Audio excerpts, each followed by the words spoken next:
DW in this set. DW in our top 16 seed. We're finna learn about another of the Leroys of North America, PCM DW as well. Not forget. I feel like we've been on a little bit of a Leroy uprise lately. I feel like the character has been seeing a little bit more limelight lately. Yeah, with SyraXSlayer getting top 8 at Frosty Faustings. Yeah, he's been blowing it up for a while now. Okay, what do we have here? Had the tornado still. Oh no, just gonna go for the flip over. Maybe didn't think the stop or the punches were gonna kill it, but still close it out nonetheless. DW takes the first one. Yeah, I think DW noticed that they didn't get the low wall slump right there, but the Reverend blowing it up, saying, I got an electric sermon for you. Ugh. Put him face down, plus frames. I like that. Looking for the parry there. Nice break, and it side switches as well. Nice sidewalk left, though, immediately mitigating that face issue. Hell yeah. And then gets the hell sweep to kill it off. This is our third set of the night.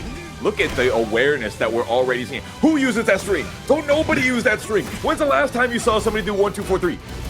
Crazy. 1, 2, 2s as well. Not just going for flash combo every single time. Gets the big low.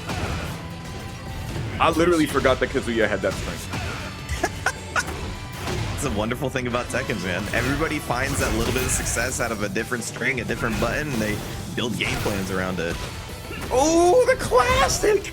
Down jab into wall standing 4. What are we on with these wall combos? I think maybe we had a little bit of miss input there. Possibly should have been down forward 1 and DW taking advantage. Yeah, wait a minute though. Big point here.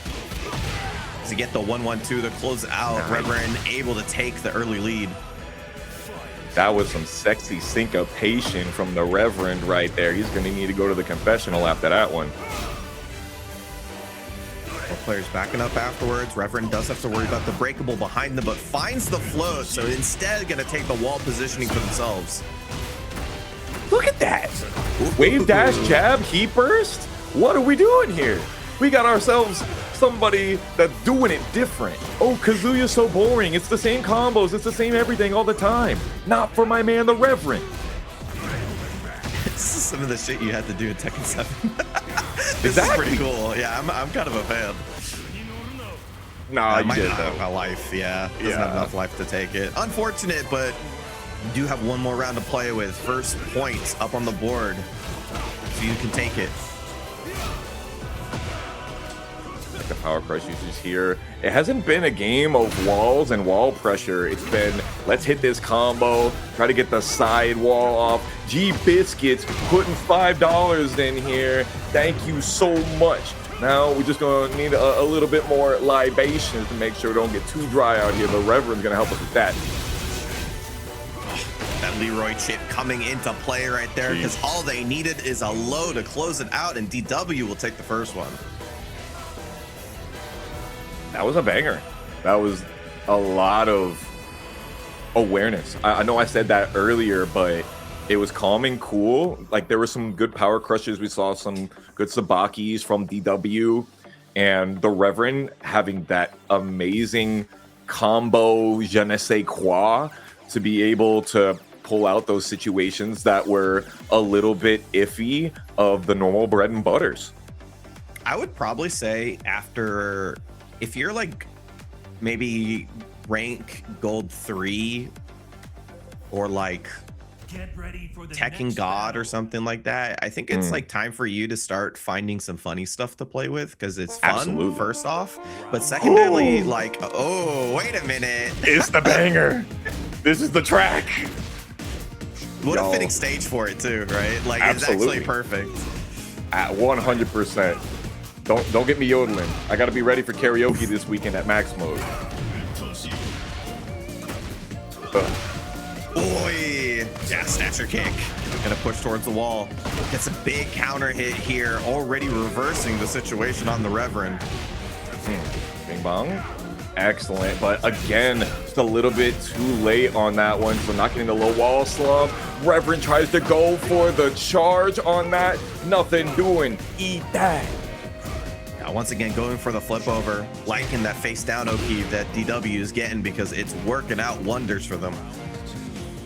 Soul Drifter TK, whatever happened to Dude with Hoodie, the Yoshi player, he's in the bracket tonight. And he was in last week. So maybe you might get lucky enough to see him. It's just unfortunately the nature of the bracket, man. You have so many people, we only have so much time.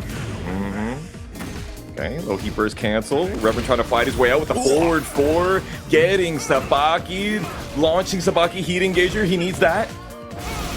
1-2-4, just trying to create that space. DW will not give it to the Reverend, who only needs one more, or only has one more to save their game. Ooh, perfect spacing for the Reverend. Look at that. He could have had that. Oh, heat engager gonna get them some space. DW steps to the left, trying to keep that wall positioning intact, but Reverend using the heat burst to try to mitigate that and create some space of their own. Oh, the parries are going kind of crazy. And then the QCF2 to be able to get that little off-axis switch. Holy, with the punish with the twin pistons. Reverend wanting to keep the heat, not going for the Heaven's Gate. Interesting, he still picks it up with the steel pedal to the metal. He, once again, Reverend went for 1-2-2 instead of 1-1-2 because he wanted the plus frames for a mix-up situation rather than dealing with a knockdown. I like that quite a bit. Absolutely. See DW getting hit with the sidestep button counter hit launch, but Reverend not getting all the way over there. And you forgot about that one, didn't you? Oh, it's so, if you don't see it game 1, it's so easy to forget about, but DW trying to close it out now using the cane in round 4, but Reverend finds the wall positioning. Nice punish. Wait a minute. I'm done. I'm dead. Reverend still beautiful with the power crush, not able to whiff punish the kip up. What the good googly moogly. If you try to low parry it, let me remind you folks, you cannot low parry 1-2-4 on hit of the first 2 jabs. That was so crazy. It turned my man into Ned Flanders. That was wild. Oh, wow. Got away with it. Keep it. Okay, this is really bad Ogi for Reverend. Side turn with your back to the balcony. Oh my! With the rage and the heat dash, this one's gonna hurt. Oh, you see him space it out just perfectly, and then Demon Paw dash to get off the wall. He has the life lead now, and he's in rage. What? The Hell Sweep! You want to see something that hasn't been shown in a while? How about the Hell Sweep? Coming back to rear its ugly head.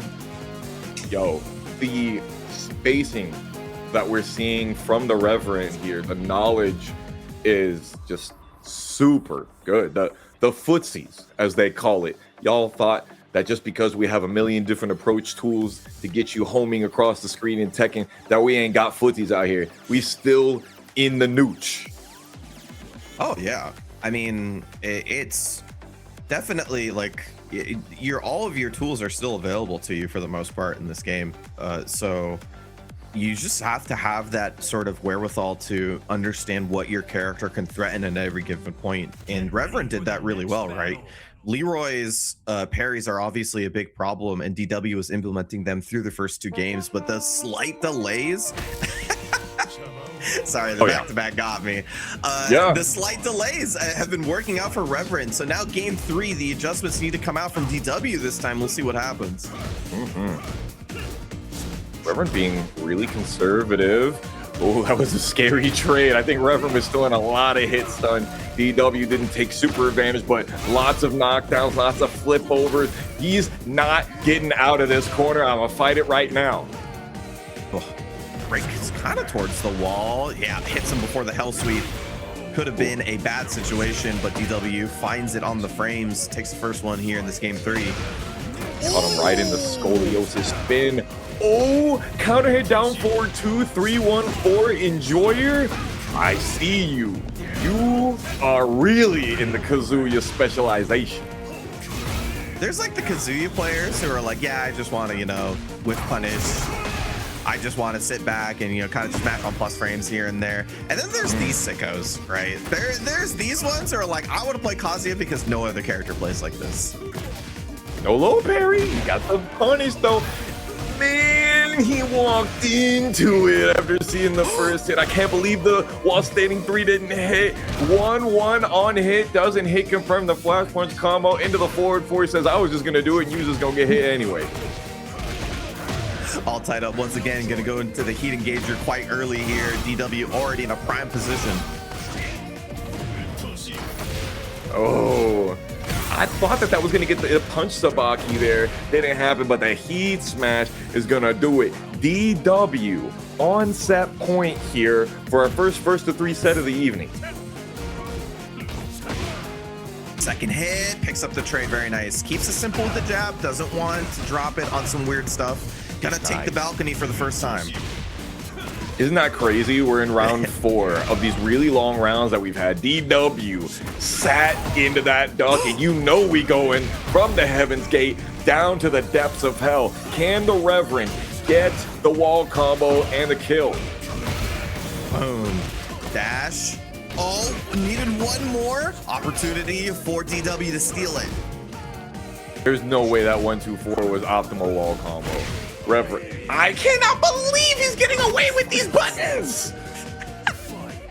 No, I think the down forward 2 ender wall the wall combo might have been a little bit better, but I'm not quite sure. Nonetheless, we're playing the Reverend style here. That's what it's all about. Yeah. He says we opening up my combo Bible here, and yet again giving him a little whiff of the sugar cane. You're gonna die of beaties out here. Oh, the hell sweep! Oh my god. I mean, that's the crazy thing about first to 2s. Gonna show something you haven't seen before. You gotta expect it. Heat dash to save themselves, trying to respond to the plus frames, but he didn't press anything, and that's gonna be it. DW takes it at the final round. Hell yeah. What a great set for our number 3. And it gave us that opportunity to get our eyes on 2 players that we don't get to see a lot of. And but can we hit the different situations that Zafina brings? I think that ends up being a lot of the conversation to have versus this character. And we're gone, King. Reach is low enough to get a nice counter hand. That's what we like to see. And I'd like to see that as well. Yeah, the mix-up didn't work, but adjusting your combos and your Oki for the bigger stage, love to see it. For sure. Aquatic showing some very interesting options here, and Zoload saying, you know, if these things hit, these stance transitions rock, you're gonna have to deal with it. Already got the heat, does not heat dash. Okay. Yeah, interesting considering we're so late into the life bars, right? You're not gonna get that many more options, and he might regret that one. Aquatic takes the first. First blood. Ooh, the long range. With the last time you saw that one counter hit. Long range, too long to get the pickup. Yeah, unfortunately didn't get all of it. Crouches right underneath. That is a Zafina classic, but doesn't get too much in terms of offense. And this is what Zoload's gonna look for. Just kind of these poke and prods and try to find these hits, looking for a bigger opportunity from Aquatic. That long range stuff. Zafina absolutely excels at this keep out with her amazing backdash, but look at the footsies from Aquatic right here. You are not getting out the tip range on that hell sweep into the overhead slam. You like that? Yeah, so honestly, he's getting the hits, right? It's just about what it's chaining into afterwards, because it's this little stuff that's good right there into the running move, keeping the pressure going, but Aquatic eventually gets more out of the situation. Oh, almost a great trade. Yeah, dull blade on that trade. That's a damn shame. Aquatic putting out here with a down 2. Do you see the whiff punishment that we got going on out here? If y'all didn't know, H2O is a conductor of electricity unlike any other, and you see it right here with Aquatic. That was really good. We're cooking. Yeah, we're absolutely. You said you were tired. I did, but you know, it brings life to us out here. Oh, Tekken, absolutely. Fighting games, no doubt, man. There is never a time where I haven't gotten into, and you Foxhound, you've done this too, right? You've had a long day of commentary, or you know, throughout the major, right? It's been tough, and then you get on the mic, and all of a sudden there's just a swell of energy. You get your second win, comes out of nowhere. You stop thinking about your tiredness until after the set's over. And then once you're done with your block, you're like, oh my God, I forgot. I was tired. Yeah, you'd be like, wait, what's happening? What happened to my throat? You know, I don't know what happened to my energy. Who's going out for food? That's what I'm going. Let me find the Boston boys again. Round 1. All right, here we go. On the dojo. Dang, a little bit of delay on that low parry. Had to been the last frame. Ooh. Guard break. It's 1-1-2 already on the wall. The down forward 1-2 doesn't break the wall like they wanted, but the heat will keep the action going. Ooh. Okay, Heaven's Wrath doesn't get the extra wall damage and still gets the parry stomp on it. Holy. And yup, there is a follow-up to that one. That's always the tricky part with Reina, knowing when she's gonna stop those strings. Yeah, definitely that style of characters of like, will I press on the string? Will I keep it safe by just delaying the next hit or not even doing it at all? Always difficult to deal with, but man, these launches, Aquatic is starting to roll right now. Very interesting, not going for the heat burst to extend at the end there. Being like, maybe I want it for later. Ooh, I see you, Zoload. Both of these guys not wanting to go super duper far with the wall carry on the combos, it seems. Yeah, I could have gotten more of that, and I kind of wish he did, but Zolan's looking a little bit better until that heat engager. That's going to start great offense for Aquatic, who only needs one more to close this out. Yeah, that little fakey backwalk after the heat. So it's like, oh, maybe it's my time to prep. Psych. Yeah. Catches the best of us. Nice whip punish there, keeps it simple. Yeah, the down 2 miss input on the Electric Ring God Fist gives Zoload opportunity to load up on the damage, but unfortunately we're still dropping the combos, getting used to the online atmosphere early here in our first set. This is the best Zolan's looked so far. Definitely getting these situations going for them. Aquatic finds a moment, but doesn't press. Oh, we appreciate you, Neokurama, pressing that resub button yet again. One of our statisticians on the ground. Tuesdays are for Tekken. Thanks so much. There we go. Nice, gets the float, doesn't get the pickup. 8 seconds left. Big moment matters, especially both characters in range. Is they gonna get it? No, immediately finished this in string instead of delaying it last time. It catches Aquatic trying to launch it once again, but this time it is Aquatic taking it over Zolan 2-0. Oh, we got some beasts from the east. We have King Servbot, and we got the Lucha Libre here from BearlyLearning.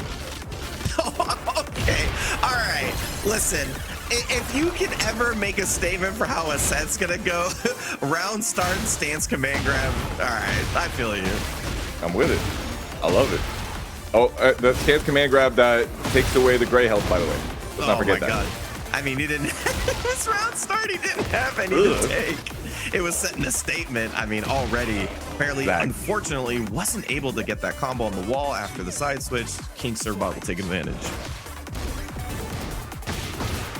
Now, obviously, King Servbot, a legend out here from the breakout esports team, knows how to show out, knows how to be a spectator spectacle, and showing off already with this 100 damage combo that he misses the ender on while I'm trying to glaze him. I was about to say, it was like a Bears combo too. It would have been a nice 120 or something after the ender, but chance for Barely. Tried to delay on the string to get that wall spot, didn't get it.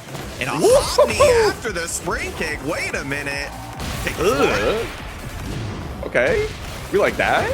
Get that wall combo into the Oki, deal with it.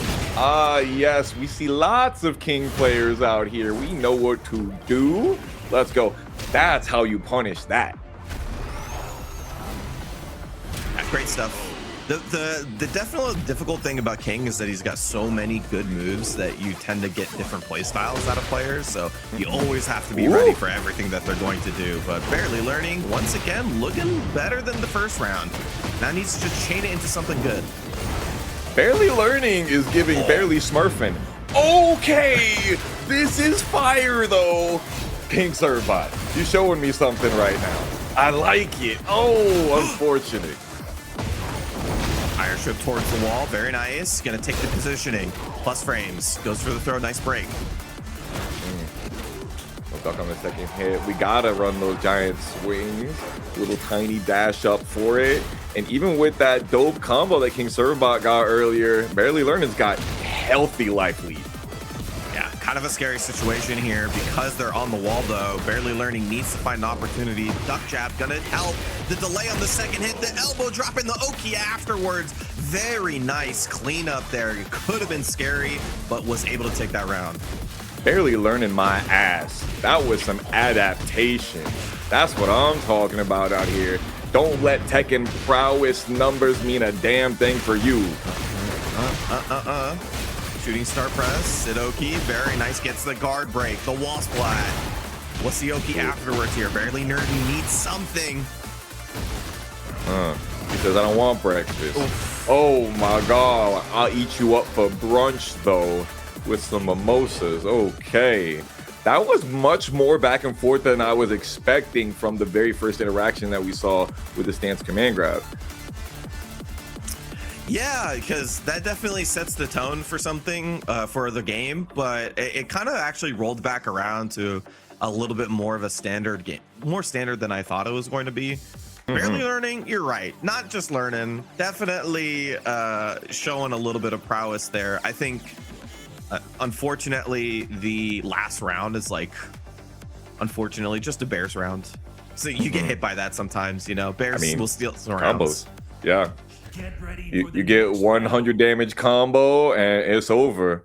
By the way, Rod Shark, appreciate you so much for the sub. Don't think that I missed you. We just had a lot of dope action going on in the middle of that right there. Yeah, so infinite stage, that should be good, better for King than it is for Panda, just because the Bears benefit quite a bit from the wall. Their unskilled wall ender, just extremely powerful.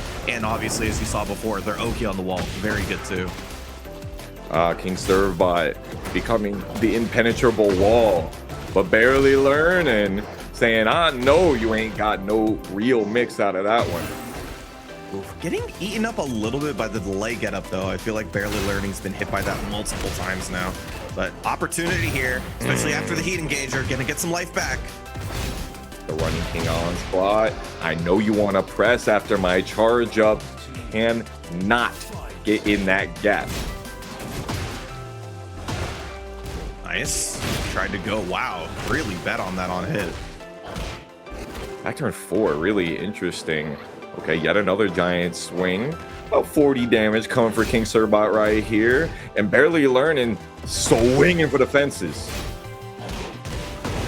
Oh, G-Clef out of the air though, so it already scaled quite heavily. Gonna go into, take that floor. Couple of hits on the ground. A lot of damage after all said and done.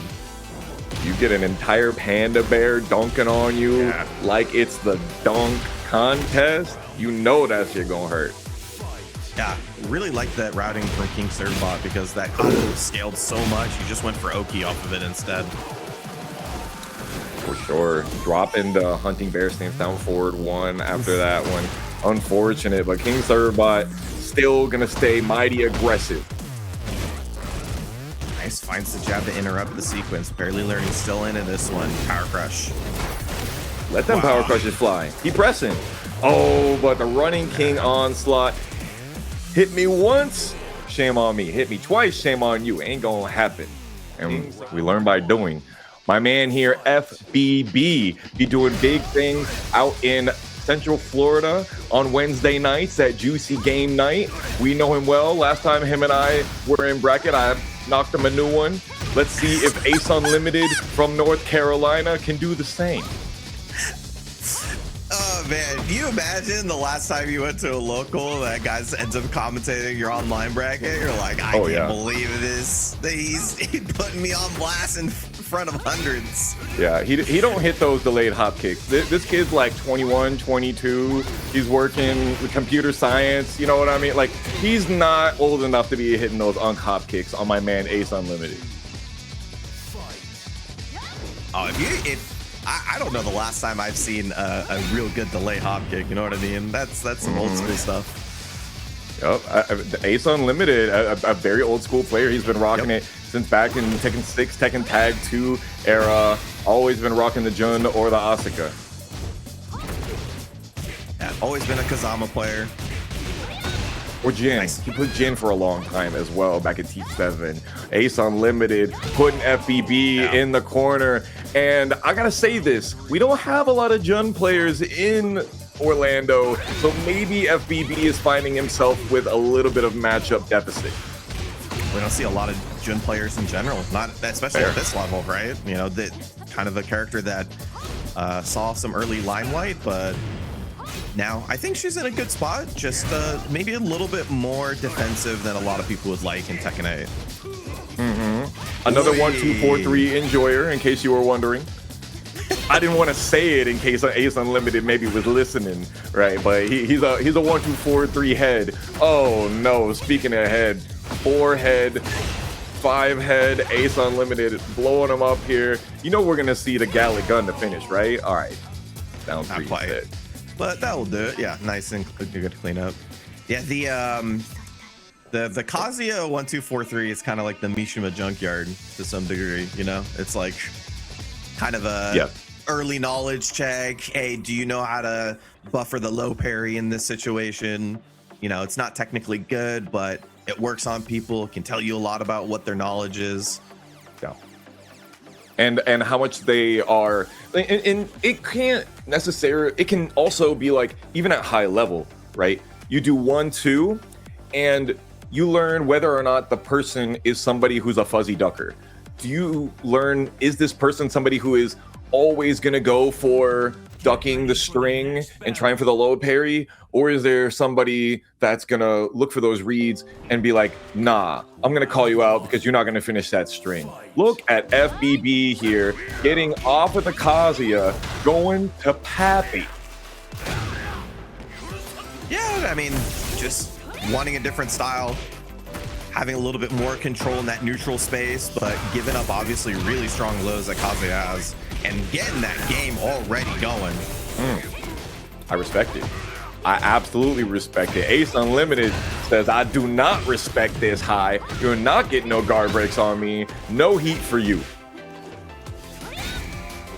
Just waiting for the moment. Backs up after the block. Just kind of waiting this, and a well-timed Windy gonna be able to close it out. Ooh, the Windy. I love that. The Windy God. Just as good if it hits. A little less Right about damage, that. but if it closes out, not a big deal. It already looks a little bit better for FBB here. What do you think Kazuya would say if Heihachi was like, hey, just got done hitting the Windy fist on your wife? Like, oh my God, I can't imagine what that would happen. Sheesh. The cookout would go insane. Oi, nice block on the hell sweep. I don't think there's a lot of things that Heihachi say that wouldn't get Kazuya to just straight up want to kill him every single time. So, I mean, fair. it's Ooh, nice. I like that backdash. Excelente. Punish with the can. FBB trying to eke out that last piece of health. Maybe a little bit too greedy. You better be careful. Oh, I love that. Just a little bit of a backup, telling FBB, you gotta come to me, I got a minor life lead, and then finds the hit for the kill. Don't let that happen. You don't want that full rush down forward too. Okay, don't punish on the full forward too. FBB will remember that. Plus frames, yep. Tries to delay it, very nice. Gonna Must spend be the nice. rest of the heat here, but does give them a decent lead. So Ace looking good so far. Already has the golden medal, and the back three not getting punished. Once again, FBB showing a little bit of muscle memory not being there. Went for the double low that time. We round started with the low mid hell sweep option. Ace has gotten the block twice now. FBB he's not playing a lot of hit and run. He's just trying to run up on AceUnlimited, and I respect it because, you know, when that gold medal pops, she could be ready for anything. Snipe you from downtown. 1-1-2. That's going to give enough of a lead. Really important for FPV to take that round, not only to just give them a little bit of breathing room, but also just because, like, I think AceUnlimited's blocked every single hell sweep follow-up, and that doesn't feel good. For sure. But, you know, it's Heihachi, right? Like, the second hit of the hell sweep's not what you're afraid of getting blocked. It's the first hit that you're really hoping that they don't end up blocking. Okay, you took a little bit of chip damage for that heat engage. Nah! Holy brother. Nice closeout though. Ace popped the War God. Yeah, that's a tough one. That from downtown. She flashes with the headlights, and it's a deer in headlights. So the rest of your life is gone. Another 4-4-2, missing the electric rain god fist here, but pulling out the sidestep into it to make up. Oh, not quite.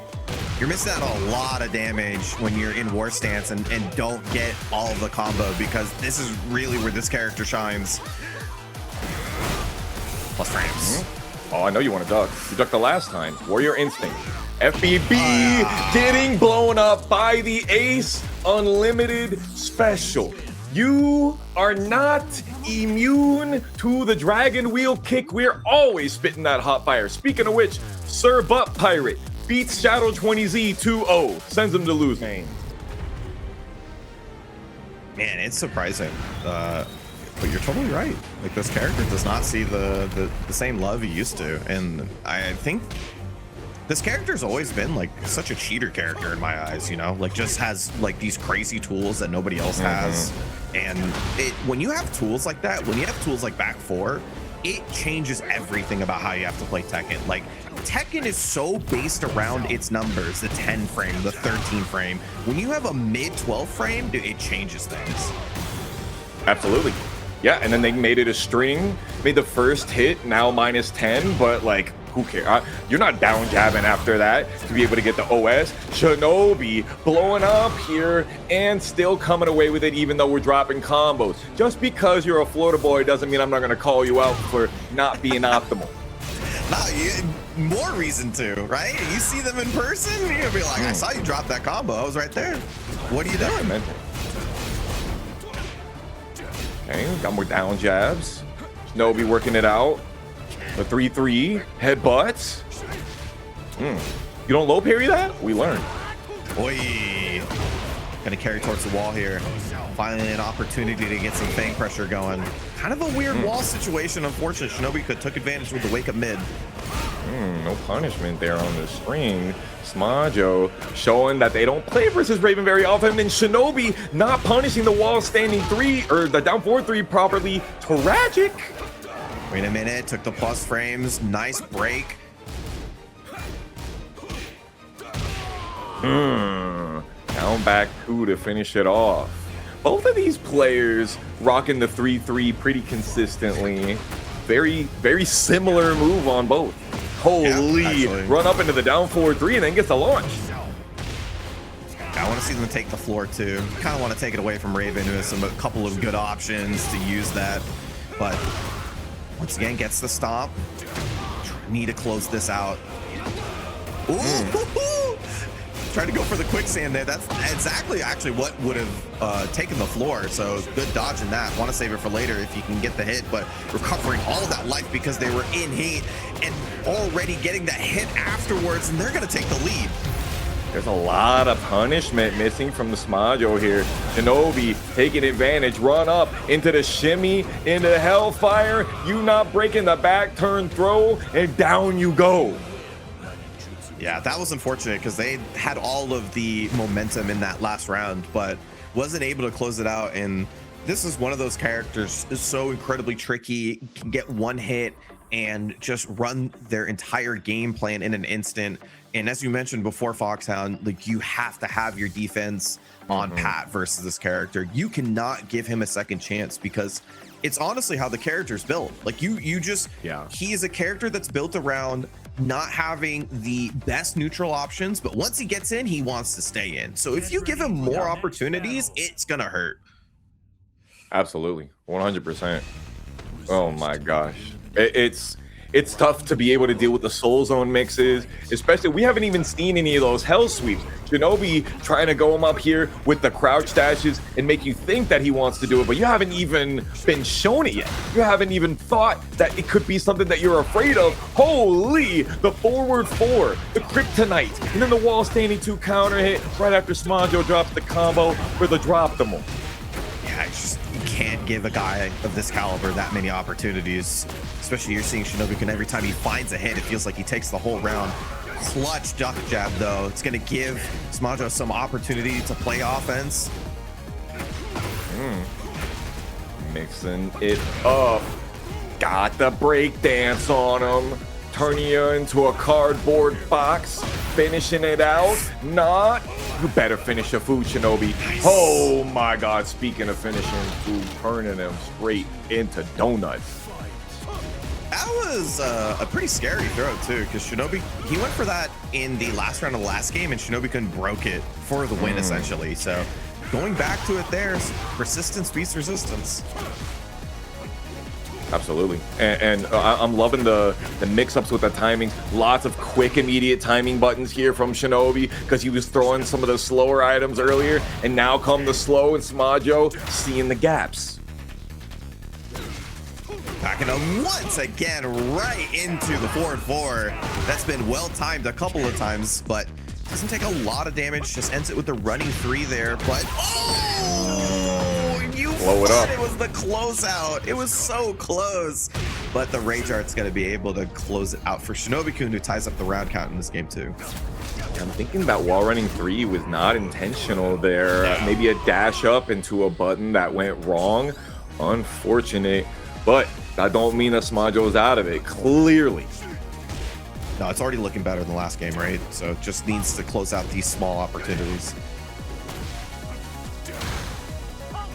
Oh man, Shinobi learning that after the 4-4-2, he likes to dash in, tries to hit him with a black hole, nothing doing. Smajo got the spacing and now he's in. Yeah, both really playing for that one big hit. You see Smajo a lot of sidestep right, trying to find that dodge, but Shinobi-kun's been delaying really well and just goes straight for the jugular on that one. The hop kick out of nowhere. The jugular juggernaut, you might even say. Oh, my neck, my back. Tax season's around the corner. Don't call me. Don't at me about your insurance. Nah, he starts ducking the string, thinking that the low's coming. And then yet another run up into the down forward 3 because you expected me to try and do what Medina Prime calls real Tekken. I'll show you real. It's such a good tool, man. It's not only is it just launch on regular hit, but rather that it just comes at such a timing you don't expect it, and it hits people out of so many things you don't expect. Oh, once again, it's just been so good. Smajo's been playing great keep out with it.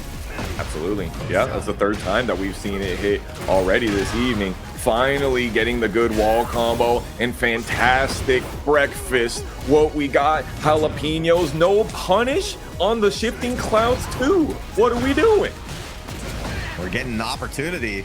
Their last one of this game right here, gonna recover a lot of life, and it's almost even. But wait a minute, Smajo still has the positioning, still has a chance to close it out. Beautiful. And that will get us to game 3. The last bit of damage getting done by the floor to your own cranium. What did we see that was different there from game 1? We saw the keep out come into play, right? Like I said before, this character doesn't But he was in a lot too, right? Yeah. Yeah, so after he got the hit, he converted a lot of the situations into better offense, so that definitely helps for sure. But I think the big part is that the keep out was good, and it's particularly important to do versus Raven, as we mentioned before. The character's not known for his neutral, right? He doesn't have like the same poking tools that a lot of other characters have. He also doesn't have the same like plus frame reset tools that, let's say, Feng has, right? He has things like headbutt, back 3. He can constantly pressure you with these really scary tools, but Raven doesn't have that. Raven goes in, stays in, or he has to sort of find a tricky way to use his weird movement to crush something. So Smajo just took better advantage of that. Also, I think just tempo, having a little bit better read on Shinobi-kun's button pressing timing. Yeah, not to mention Shinobi, he was starting to play really fast. Smajo really upped his defense and started making Shinobi try to mix his timings and go a little bit slower and be more conservative. It's blowing up for both of them. Holy! The 4-2-1, 1+2. Oh my God. In the middle of the Hellfire. That's what I'm talking about, right? Like, that's not something he does in game one. He just has a better read on when Shinobi-kun's going to do those moves, but finally gets a floor break with the quicksand there. It's going to be big value for him. First hell sweep so far from Shinobi. Yet again, hitting him with that delayed overhead. Smajo. Oh man, he wanted that so bad. That was what he needed. Launch that. All right, I can't think things back on. No, just a little too far. Heat dash, trying to keep up the situation. Goes low. The sidewall messes up the combo a little bit. And that's going to be it. Yeah, the burst is going to be able to take it. We're blowing it up with hot Hellfire here. Nice. I can't believe that was guaranteed afterwards. Hello. Last hit. Ooh, just got hit out of the shoulder. Wait a minute. Two. Yup. Get that flip over. And Shinobi with his back to the wall here. Smajo can keep the situation right. Won't you let him out? Heat dash gets value out of their heat meter at the very last second. Smajo has an opportunity. Does the same for the +5. Oh. Sidestep 4, not hitting clean hit, so not getting a launch. Excellent duck and launch punish. Beautiful read by Shinobi. He got his zennies on. You see Shinobi now, he's pressing on the offense a little bit more. He's not stepping back out into neutral where he can get hit by forward fours. Yeah, just like, I'm either out or I'm in, right? I'm not standing anywhere near you. What? Okay. Circus Ohei. Beautiful. Get that flip. We're looking real close at the middle of the stage right now. Who's gonna get it? 4-4-3 for the Yoki afterwards. Good damage as well. The counter hit while standing too. Once again, coming in clutch for Shinobi-kun. And then pounding it with the bros. Nasty work. Shinobi blowing him up. But Smajo coming right back. Down back three. It's the classic. Just a fish hook afterwards, creating that space, that down 4-3. Back to the 3-3. The down back threes are coming back into play. 1 second left. Are they going to have enough? No. Any hits wasn't enough to take it right there. Not enough time as Shinobi-kun's able to close it out 2-1 on time. Tragedy waiting to happen. Not like this set right here. Shaundude versus Tsuzoru. We got some more Georgia for you here with Tsuzoru. He was blowing it up last week with his law on stream, and hopefully gonna give some more to you. And Shaundude has been doing really well, having a lot of top 8s over the last few months. I love this law, this like prep kid law. It's funnily, and then we have a more normal Lili costume. Yes, the self-hating rich person.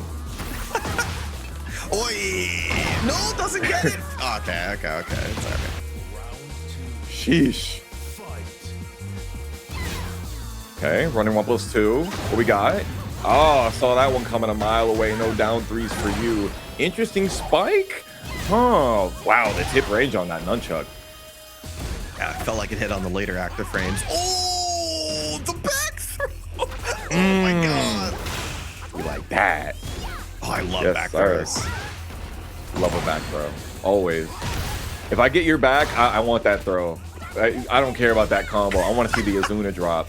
I want to see the cinematic that nobody gets to see. Beautiful back 1-4 to be able to get that flip over. Root of evil. Got the punish though. One mix too many. Oi. Rounds. Oh, right. Gonna try to get that heat game going. I mean, Loss is one of the best, right? Every time he adds a nunchuck into it, getting a little bit more heat meter. By the way, y'all, Shout out to the GOAT theme from Tekken Tag here. The Law theme, 17-second perfect for Tsuzoru. Blowing up Shaundude with the no round brown. Not even staining his white shirt for it. That's the type of talent that you got going on here. Yeah, that was a wild game one. And that's just kind of the scary notion of some of the characters. You get the offense going and it's all them. And, you know, Lili's generally the character who wants to do that. The character that kind of wants to move around and kind of play neutral, use that great tool, a great whiff punishing ability in order to get their game started, but just never had that opportunity. So that was pretty tough. Annoying. Yeah, I think Tsuzoru just made a lot of really good reads. And as we expected, Shaundude saying, sorry, wrong costume, let me try again. Yes, slay queen. Let's get going. Oh, I like with the little flower in the hair as well. It's not Labor Day quite yet, so we still got the opportunity to wear the white pants. Beautiful little micro dash into the down forward two. Still have Tornado. Platinum Grace, put him in his place. Oh, he already gets the heating. Oh my god, the dodge! Dude, that was crazy. All right, there you go. Gets a whip punish. Kind of a weird octagon situation. So yeah, just unable to get away from this wall. How stages can affect the way a game goes. But 1-1-2, wait a minute. That homing option, not very plus. So Tsuzoru able to get out of there really quickly. Excellent hit confirm on the counter hit jab string. Tsuzoru not getting the block punishment. You know, I expect that one. You come up with a down forward one at the end. Think I'm not going to low parry your 10 hit string? That's fair. That's kind of a classic low run under, right? So definitely just ready for that one. Nice. Gonna get the, well, I was going to say almost got the pickup, but Shaundude able to turn it around into their own hop kick. Is a costume diff. Heavy costume diff right here. Look at all of that damage. We got wall combo. We got Oki. Tsuzoru off of the Cyclones. Took the wall positioning as well. Nice duck after the nunchuck. Yes, just enough. Octagon stages, baby. That's what it means. That's the difference. He should have got the wall splat earlier with the wall standing 1-2 anyway, so I'll give it to him on that one.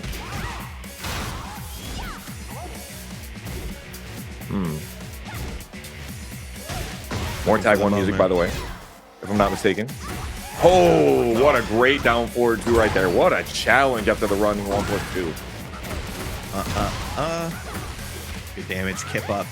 Gonna get the throw to side switch the situation, but Tsuzoru's trying to step to the right, keep that wall positioning in their favor, and it definitely helps out in the end. One more to take the set.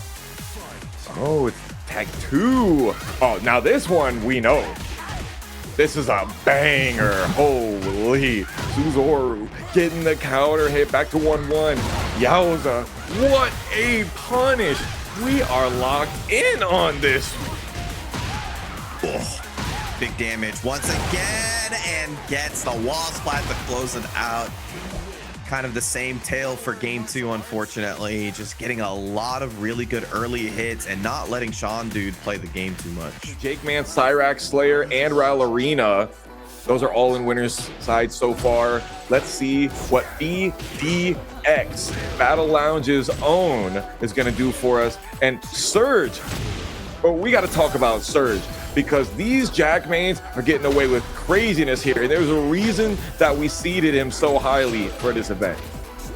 Oh, yeah. I mean, I think this character is just such a good tournament character. I mean, he's a little bit harder to play because obviously he doesn't have the side stats. But once you get that defensive mind down, man, it's just so hard to play against this character. Just having that increased range on the down forward one, having a great jab that's a little slower but covers more space. It can get really difficult. And now in Tekken 8 too, he has a little bit more bullshit factor. Like he just has that like kind of robbery potential with the bubble that is so annoying to deal with. That and many others, I 100% agree. There's a reason Surge has the Steam tag brain damage, and it ain't from the back one jawbreaker that we just saw right there.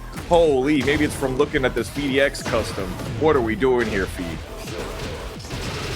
I'm hypnotized myself. I don't know what's going on. He's blending into the sand. Nice step, though. Trying to keep that positioning on the wall. The guard break will help. One more time. Has a little bit of heat left. Excellent double backdash right there from PhiDx, the Korean backdash enjoyer. We know him well for that one. Another one. Yeah, he's been finding these. That definitely spells something good for Fee going into the rest of the set here. If he can keep that timing on him. Oh man, if it's 3, it's for me with the back ones. Surge trying to fight his way out there with the cross chop from the floor. Nothing doing. Get back down there. Yeah, I feel like, okay, all right, hold the phone, everybody. We need to relax just a little bit. Hey, you expect it, but you never expect it.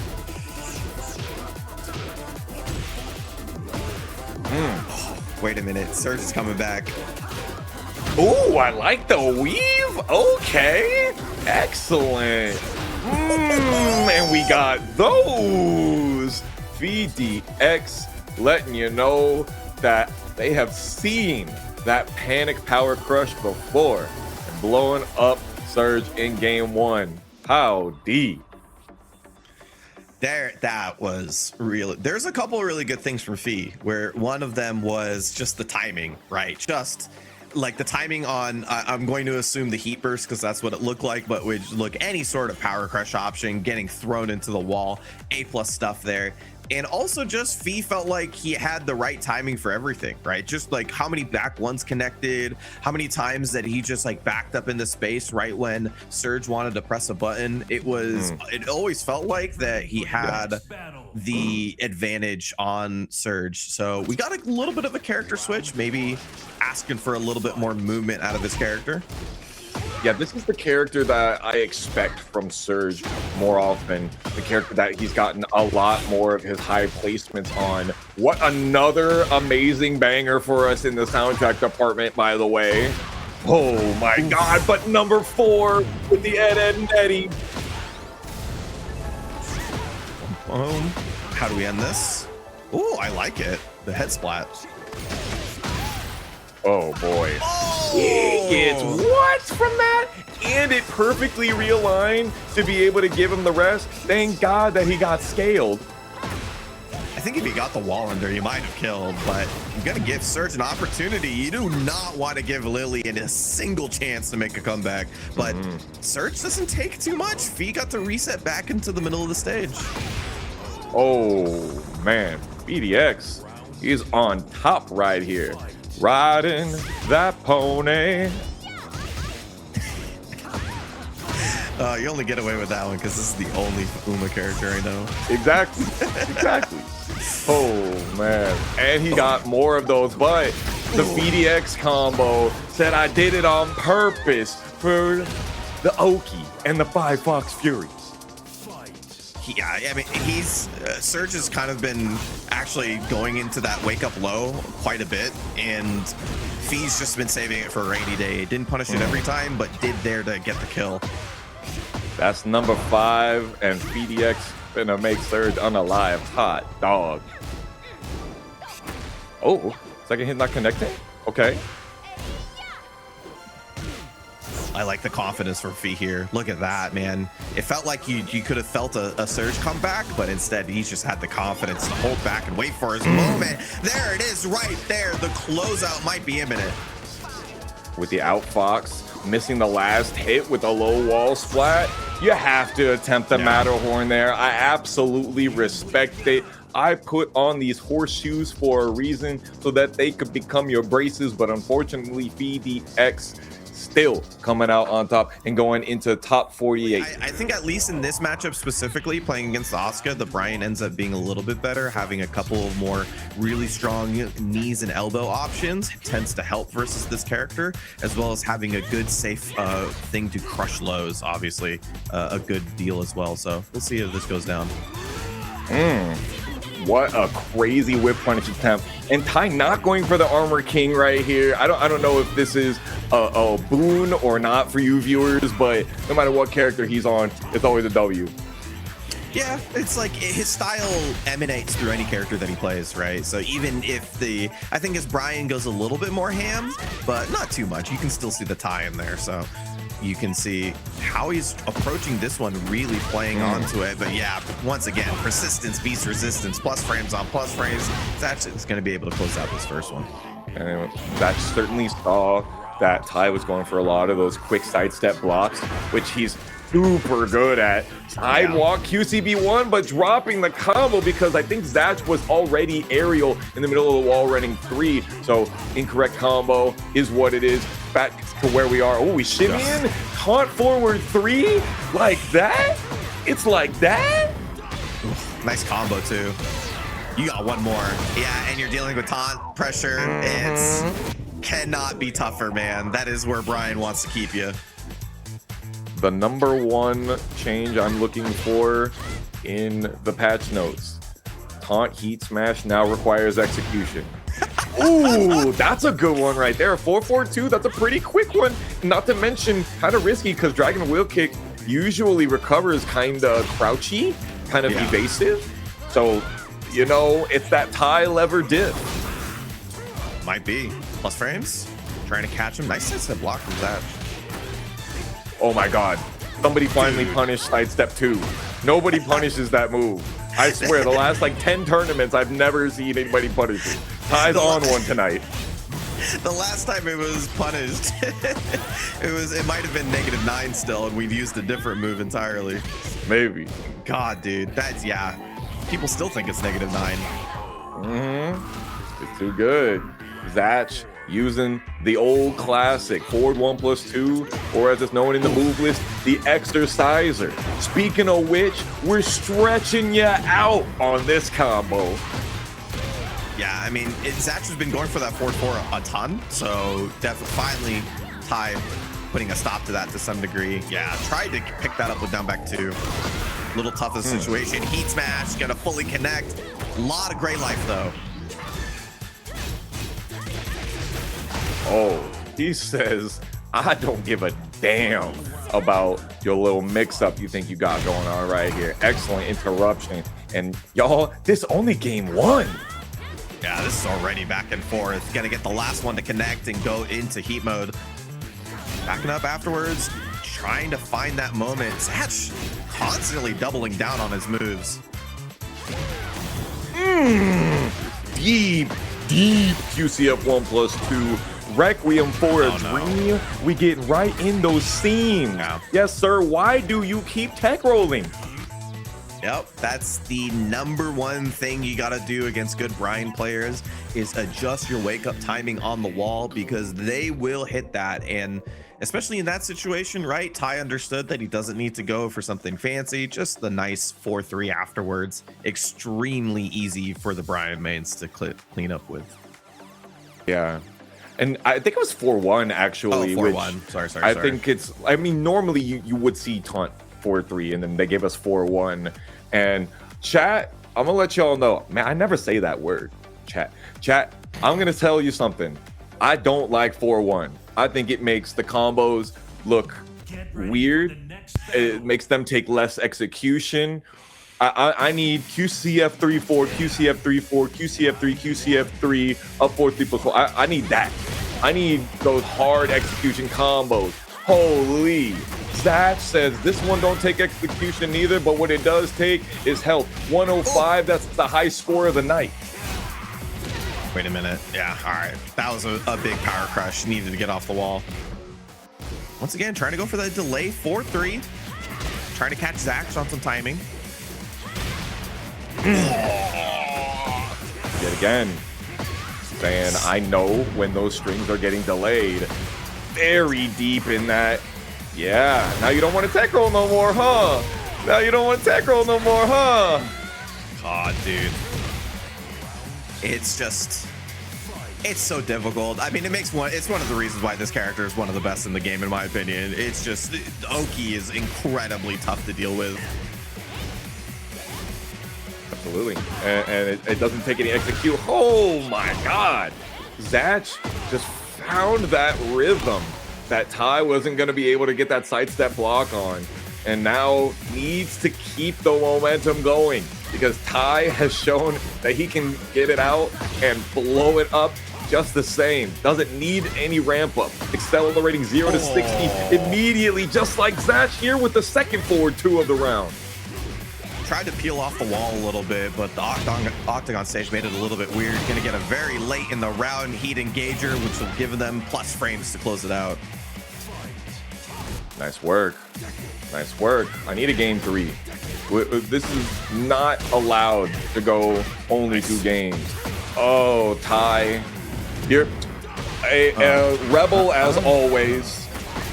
Oh, please stop. Please stop. I mean, it was counter hit, so technically not real, right? You know? I mean, I just need to not get hit by taunts right now. Fair. Plus frames? Plus frames? Okay, doesn't hit confirm the down 2-3, the Python crush. Let's see. We see the hatchet kicks. All right. That's no Naniwa. Just trying to throw out the big demon slayers. Ty leaving him with just a sliver, the band-aid, and ripped it off. No more of that. Hey. You always, I think anytime there's a final round situation, you just have to worry about orbital. Like, it's just gonna happen. Okay. Ty, relax over there. Nah. Yes. 35 damage with the cinematic. And the combo ain't automatic. Oh, new high score. 115 damage. 105 was set by Zatch just a couple of rounds before, and 115 is the top of the night. People, as I'm getting to learn a little bit more about my boy, Jakeman here, showing off with the king once again to see how far he's gonna go, but he's got a tough road ahead of him. SyraXSlayer already showing up in that top 48 spot. Yes, sir. I'm a little bit interested in the Steam name of Freaky Frog 97, but I'm sure Jakeman will let us in on that a little bit later. I'm still interested in how he's from South California and on NYC Tekken, but we'll figure that out a different day. Tries to go for the down 3-2, nothing happening. TheJakeman getting in them guts with a full crouch down 4-2. Let's see, Oki. Oh, the shining wizard. You don't expect it when your back's against the wall like that. Thinking of anything else, but Jakeman gonna take the first one. That's the boy right there. Oh, what you ducking for? Caught you with the DDT. Shout out to Tento. He's punished. Looking for that moment. Jakeman's not giving SyraX a bunch to work with. And I mean, honestly, the same way here. And as I say that, we're still gonna stay alive. As long as you tech this one, the pixel, you know what? We baited that. I wanted to have rage. No, why that? All right. I mean, maybe just shooting for the moon on that one because it was gonna be a tough comeback. Nonetheless, Jakeman has looked really good here. Kind of overextending on some of the hit confirms, but SyraX hasn't picked that up just yet. Look at the sidestep right duck working out for Jakeman so much. Oh, point to the orphans. Yes, sir.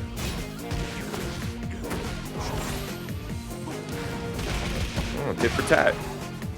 Yeah. Just take the hit on the way out. You still have the life lead. Nice low parry. This is going to carry to the wall. Put Jakeman in a closeout position. Excellent. Yeah. Doesn't go for the run at all.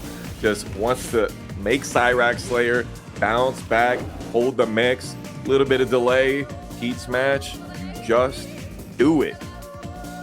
Yeah, he layers that really well. Every round and situation was based off of the previous one. The first one, he did the Shining Wizard. The second one, he did the Giant Swing. The last one, he goes for just a big safe mid, right, on a delay. And if you don't want to guess what the throw is, obviously the answer is to duck. But that has, you know, obviously it's going to get blown up by that heat smash towards the end. So good stuff. I definitely, one of the hardest things in my opinion about fighting games is learning how to layer offense. because it's not just based on you, it's based on your opponent and how they react. Absolutely.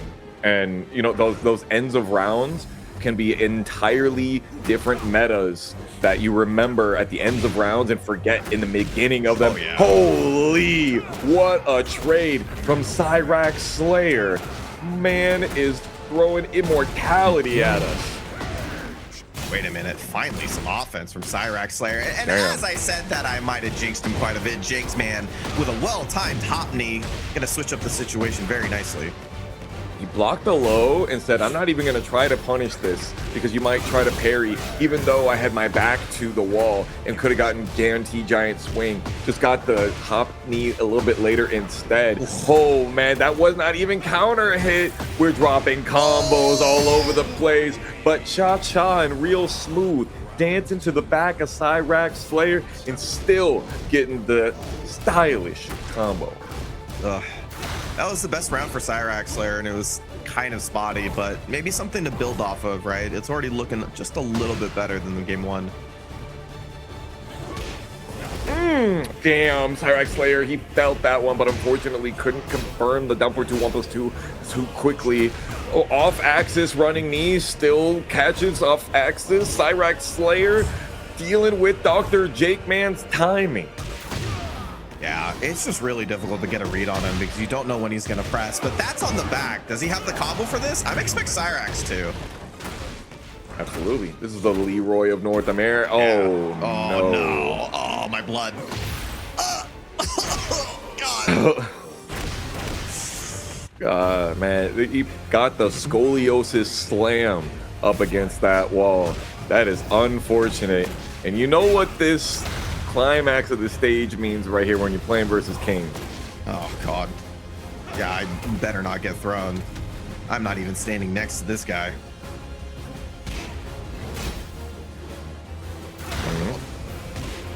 The activity and yet inactivity. It's Schrodinger's luchador for Dr.TheJakeman.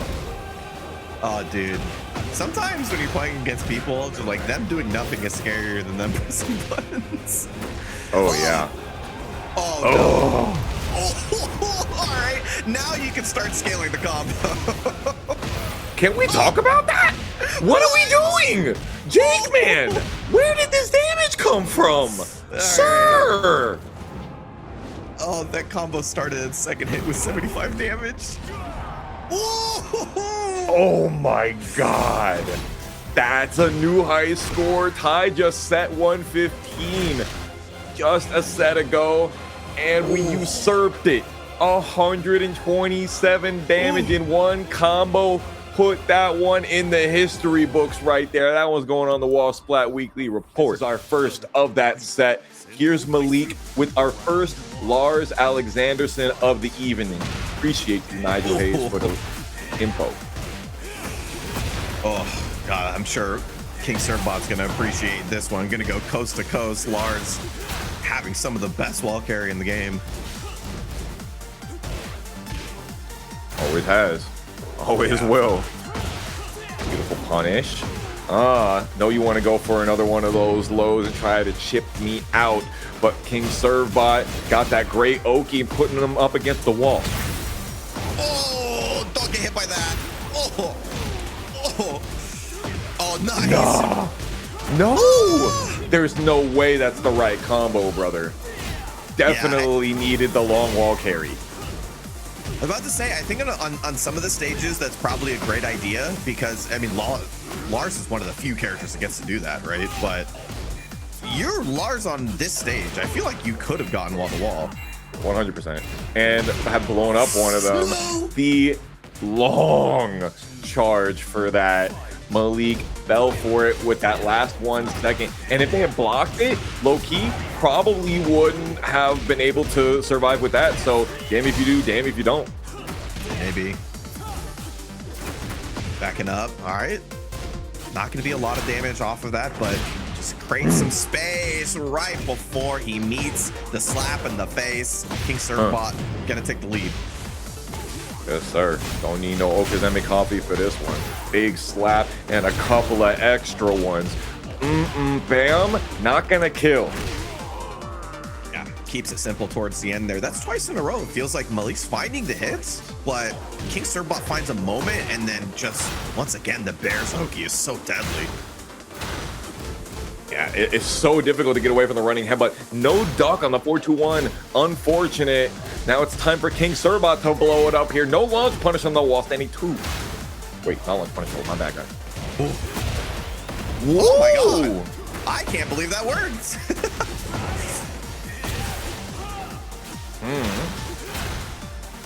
Still pushing King Serbot back. Nice defense. Oh, he's got the Mardi Gras mask on. That's cute. Tries to return the favor. On the back. Just going to spend the heat smash. Could have been more damage, but that's the easiest thing you can do in that situation. Definitely reasonable to go for it. Malik has a lot of life lead. And it's all gone right after that. The big bear hug.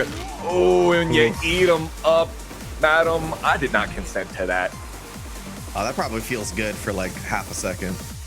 Yeah, before you realize, oh wait, I don't know if I have bones anymore. Before my spine gets severed, but before that, man, I kind of need at least half of that right now. That'd feel wonderful.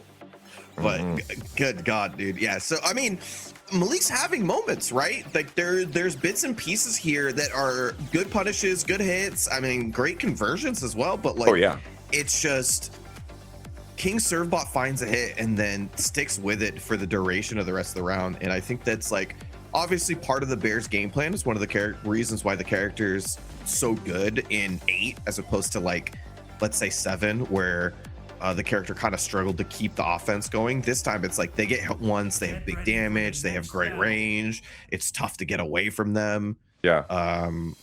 They're not quite as gimmicky, but their hitboxes or their hurt boxes are. And so it can be difficult to be able to still deal with them. Malik had really great awareness, like you said earlier. Let's see if we can see more of that in game 2. Yeah, I feel like it's almost there. Like, yeah, definitely the round count's not what you wanted, but it looks good at times. This is definitely a start. Ooh, good damage to start here off the back 4. Yeah. Okay. Yeah, who says nobody pokes in this game?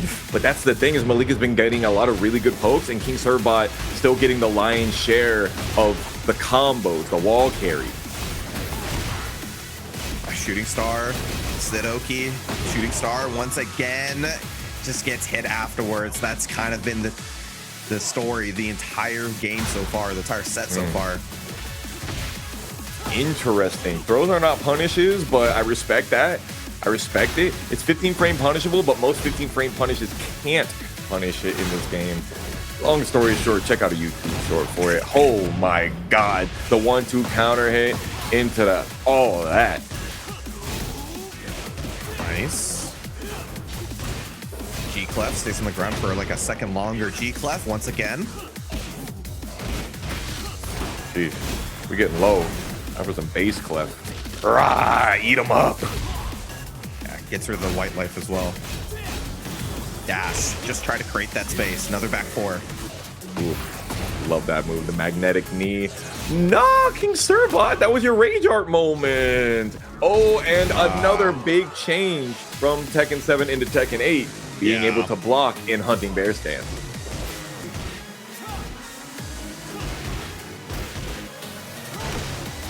I mean, Malik's, he finds these little hits, right? Nothing's like huge damage. It's 30s, 40s, but it's Serbot getting one hit and then taking the whole round. So just need to close it out here. That's what I want to see. The type of round that Malik needs in order to get some confidence going, stay alive in the set. Ooh, sidestep, pause into the shadow cutter. Excelente. There it is. Wall ender that rules the world. I haven't seen it in so long, but God, it makes you question everything about Tekken because it does so much damage. And it's free! Free! Oh my God. Here we go. Lightning screw. That's what I'm talking about. Give me that game 3. Oh no, it's the Larsening is happening. Oh God.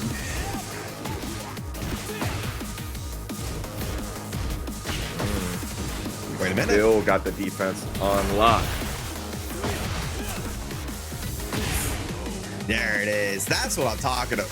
I knew as soon as I saw a round start lightning screw, I was like, oh, the Lars is feeling it. Then nothing tells you more. Round start lightning screw, round start sidestep arc blast. That's like, oh no, the Lars, he's got some momentum. Oh yeah. Yeah, one of the back in the day when I was just playing Tekken with my friends after school, after TKD practice, my friend is the one that like owned the game at his place, and of course he played Lars, and he was a fervent believer in lightning screw. So much PTSD do I have, and I'm sure all of us do, especially having to deal with how top tier Lars has been throughout the last 3 games. But now Malik evened it up here in this set. Let's see what game 3 is looking like. G-Clef. Right time, right place. Gonna heat engager, get some space. So glad we're back to the drum and bass on this stage. Love it. I knew you were going to try to go for the unique bear getup right there. That's why I waited a little bit. Sit on it. These Bears players are so good at seeing weird situations and knowing what to do. Yup. Ooh, minus 13. Very interesting. Was that a Heapers cancel we saw there? Yeah. I don't know if it punished, because I'm actually unsure if the game will say you can punish a heat burst cancel. It doesn't say because you didn't actually have a hitbox come out. Yeah. Right. So, but I did think that punished it. Nice. Perfect spacing on that one. Get the guaranteed extra bleed all about it. Nice, yeah. Immediately responds with a heat smash, trying to keep the positioning. The roll. Oh, no, thank you.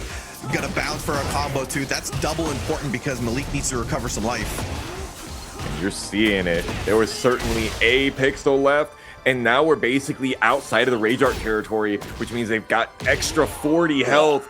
But those 2 buttons alone deleted it immediately. But we're not out of it just yet. Gonna go into heat burst a little early in the round here, just trying to keep that momentum going. How dare you go for that button in the nooch like that? Tried to go for sidestep heat smash, nothing doing. Thank you so much. That's something that I would like to see. If you hit the heat smash button, that heat's gone. I don't care if I hit you during startup or not. You hit the heat smash button. Yeah, I agree. Oh God. G-Clef. That's been working out, man. Malik is finding the right moments to use that great 10-hit string, or the 10-frame string. Malik is burning up right here. Double low. Caught you ducking, though. The wall splat actually helped out Malik so much. It could have been a weirder situation without it. Wait a minute, though. Wait a minute, though. King Serbot finds the wall splat. You're back against the wall against the Bears. Your back got deleted in a second. Blocks the mid that time. Went low last time in that same situation. Oh, baby. We got it. With the lightning screw, you can shove whatever the hell you thought you was gonna do right where the sun don't shine. And Malik is gonna be our second top 8 qualifier here. Let's just sit back and enjoy the goodness. Ah, yeah, dude. This is always a treat for sure. Especially kind of a match. It's an interesting clash of playstyles, right? Ty is a very solid playstyle versus PhiDx's Steve, who he plays Steve a little more aggressive than I would say Steve normally gets played. Maybe that's the T8 way, but nonetheless, like it makes for a good clash of styles. Yeah, he likes the BDP. You know, he likes to just run the Steve Fox Shoryuken when he feels it. He definitely almost got the outfox there with the back step from Lionheart. Didn't quite work. Ty is still on that ass, but not able to pressure PhiDx enough to close out the round. By the way, big ups Lucas for keeping this track because, God, dude, I love this track on this stage. It's such a good one. One of my favorites in TA. Oh boy, you asked for it and it will come. Getting the big DP and carrying to the wall.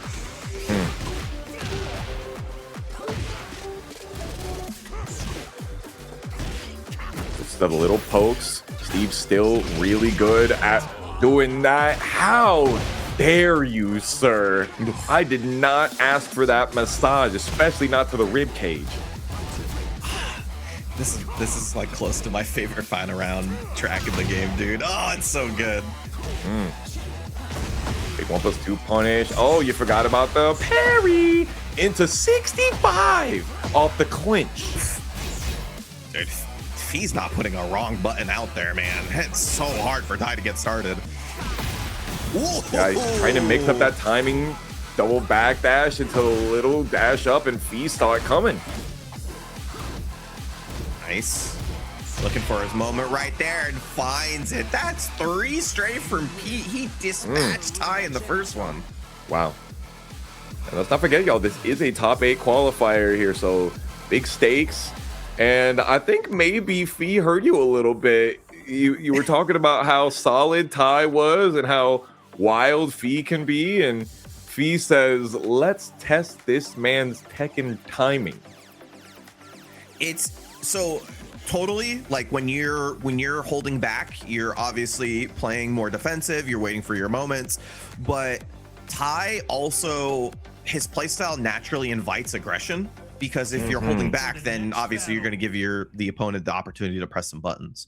So Phi took advantage. Like, he just took the moment, got a couple more opportunities, and Ty switched up to the AK now. Ooh, let's go. The Rowdy Roddy Piper. Emphasis on the last part, laying it down. Plus for stance mix there. Keeps the plus frames going. Dash, more plus frames.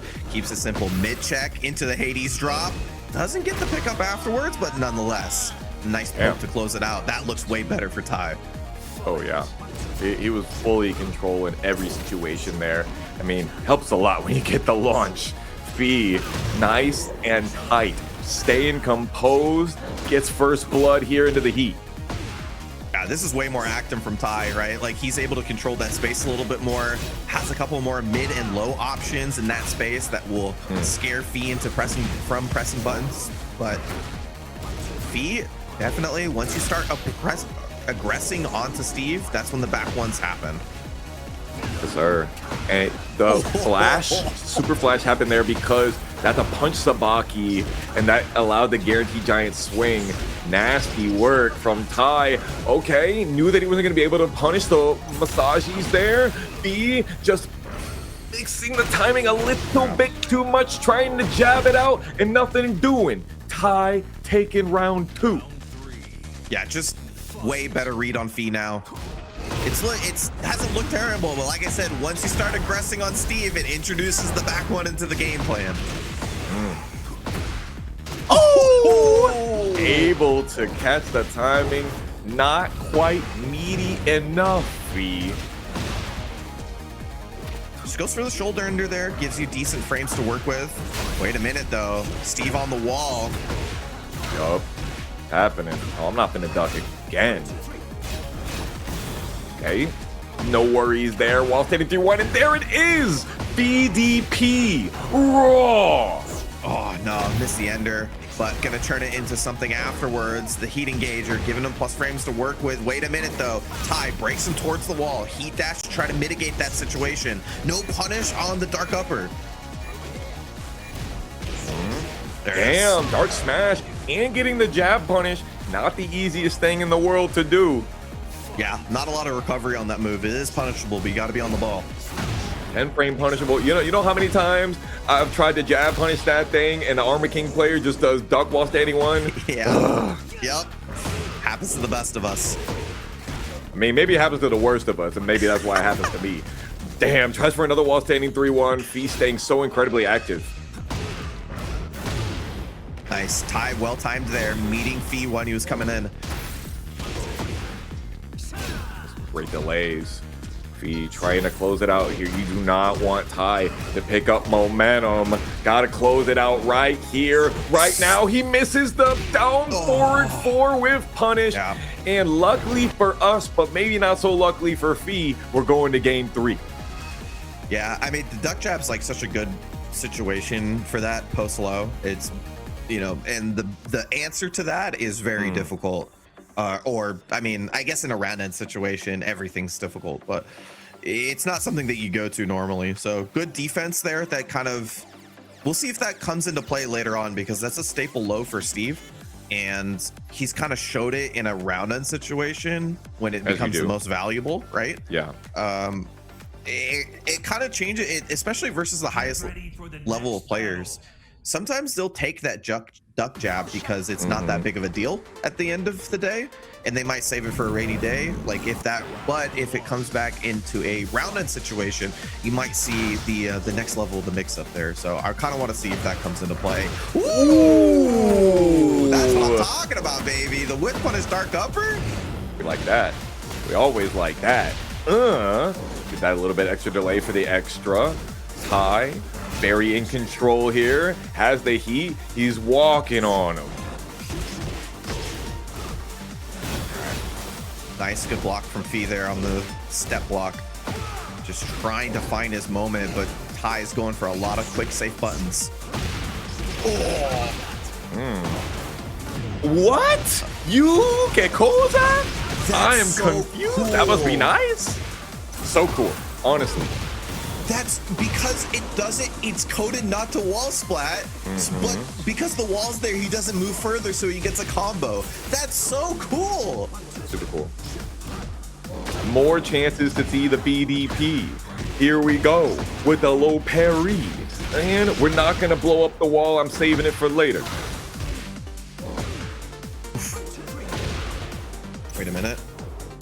Yeah, breaks towards the wall. That's beneficial for Ty, even on break. But Fee, look, I love the dash blocking there, earning that space. For sure, and using the 1, 2, 3 to be able to bring us back to that neutral territory. We've seen so much of the down 4-2 from Ty trying to go for these counter hit launches, and they're hitting and not getting blocked, making them jab punishable, but not counter hitting. Nice, what's the ender? Oh, Ooh. muffler. Oh, another down forward 4 not getting punished, but pseudo punished with the clinch. Does he still have the life lead? And you know this man is a true Armor King main with a corkscrew screw kick. Oh, clutch closeout from Ty there. Definitely could have been a bad situation with that many seconds left. It was basically last decision.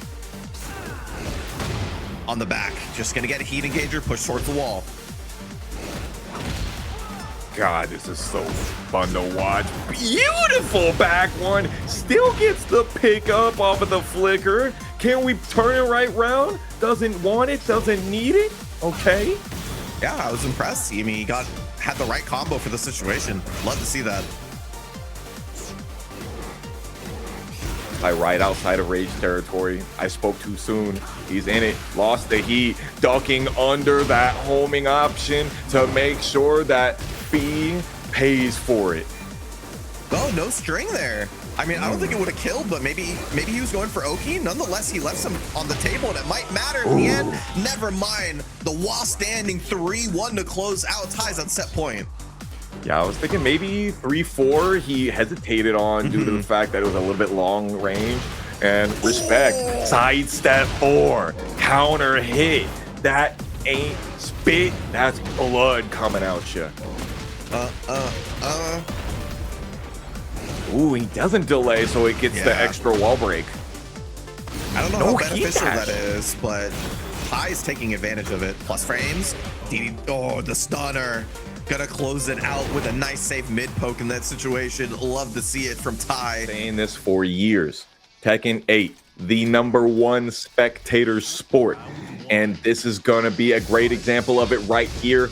We got Dr.TheJakeman, my favorite player to watch, versus the mid-best's own Sergei Strokinov. Ooh, the trade just enough not to get the pickup, but finds the last hit. Nice power crush, leg drop. I love the delay already. Excellent. Why down forward one there? What are we on, my man? You know these guys think a little differently than the rest of us. They got some devious plans coming in. The DDT finally showing off. Bold of you to think that we're thinking out here. Has he got the single Manji clan brain cell on deck? 12 seconds remaining, low key. You keep the combo going. This one builds 2 of it. You cannot allow Dr.TheJakeman to get any time on you. Oh, I love going for the triple arm breaker there. No, it's not in time. No. I respect the hell out of it. I respect the soul out of that one. And Dr.TheJakeman, you got hit. I just want to let you know right now, you got hit as far as I'm concerned. Yeah, that's a round that you don't feel good winning. You're happy you won it, but it doesn't feel that good. Any banger moments tonight. Excellent timing on the hop knee. Still haven't used the tornado. Time for it now. And we're going to blow up another wall, we think. Nope. Yeah, tried to go for the 3-2-2 again. Just kind of a hard button to hit on some wall slump situations. The flash finally showing off. Oh my God, how did that hit the wall 3 times? Hello? Going for flash there, definitely very risky. I respect it though. Trying to go for the strong aerial tailspin. Yet another round going down to the wire. Down forward 2, finds its mark, curving off a little bit, which is absolutely perfect for keeping it going and then finishing it off. I would have liked the back 1-1-1s on the end of that one for the slap you sillies, but 2 timeouts already in game 1. I was gonna say the same thing. These guys are playing some Tekken. Hell yeah. That's what I love to see. Jaguar Hammer, just trying to find that opening. Woo! Wait a minute. Jakeman forcing Sergei into crouch consistently, trying to see what happens afterward, because if you don't know, Yoshimitsu a pretty scary character when he's in crouch. Yeah, one of the best. I mean, gonna get the heat engager so late into the round too. Yeah, and it's such a good position to close out the round. Jakeman trying to take the first game. Sidestep 4 meditation. Okay, I see the vision right now. Cannot allow Dr.TheJakeman to think he knows what's gonna happen next. But that's the thing with Jakeman. He doesn't know what's gonna happen next. That's the classic. 2-1 is so susceptible because the second hit comes out so slowly to the flash interruption. Yeah, that's that Yoshimitsu knowledge, right? To know when you can use that very unique tool against strings that nobody else can. Oh, yeah. You've walked right into my trap card, sir. Yeah, and the tackle normally, you know, kind of trying to close out spaces like that, but Sergei staying put and has the great whiff punish. Oh no, that's to the wall though. Oh God. Oh. Yeah. Oh, and then Doggy. No, I think we may possibly have seen tech roll flash in that situation, but it was so perfectly timed by Dr.TheJakeman. We didn't even get to see what the first frame of startup looked like for it. It just said there was a counter hit. This man need to start playing 2Ds. He got the meaties so locked in. Yeah, the DDT is such an incredible mid. It has good range, great damage on hit. It doesn't commit to anything if it doesn't connect. It's just such a great tool. And in that situation specifically, right, where you got thrown into the corner, it's like you tech roll into it or you wake up into it. It's so hard to get away from. And yeah, it's just, that's one of the best mids in the game. Get ready for the next battle. This We character's love chock it. full of Oh, man. Sergei knows how much I love the Yoshimitsu, and I think he was doing a really good job on it. But when you have a character like Dragunov at the helm, I respect going for it. Yeah, I just think he needs to be like maybe a little bit more solid. And don't get me wrong, Yoshi can play like that. Yep. But if your brain's not playing that character like that, then it's maybe better just to switch to an entirely different character that makes you think like that. I do feel like he was getting a lot of those really solid down forward 2s from the spacing. And see here, Sergei still has those on the Dragunov. Great smash, good damage. Possible round end situation. Wow, pressing after Jaguar hook. This guy's a monster. -9, doesn't care. Gonna keep pressing buttons. Takes the first one. Got to. You got to let him know that you are capable of the unthinkable. Oh, unfortunate for Sergei Strokinov. Got the counter hit, but he was aerial, and JJBreeze wakes up into the immediate gut twister. Nice combo, by the way. 3-2-2, doesn't go into the run. Ooh.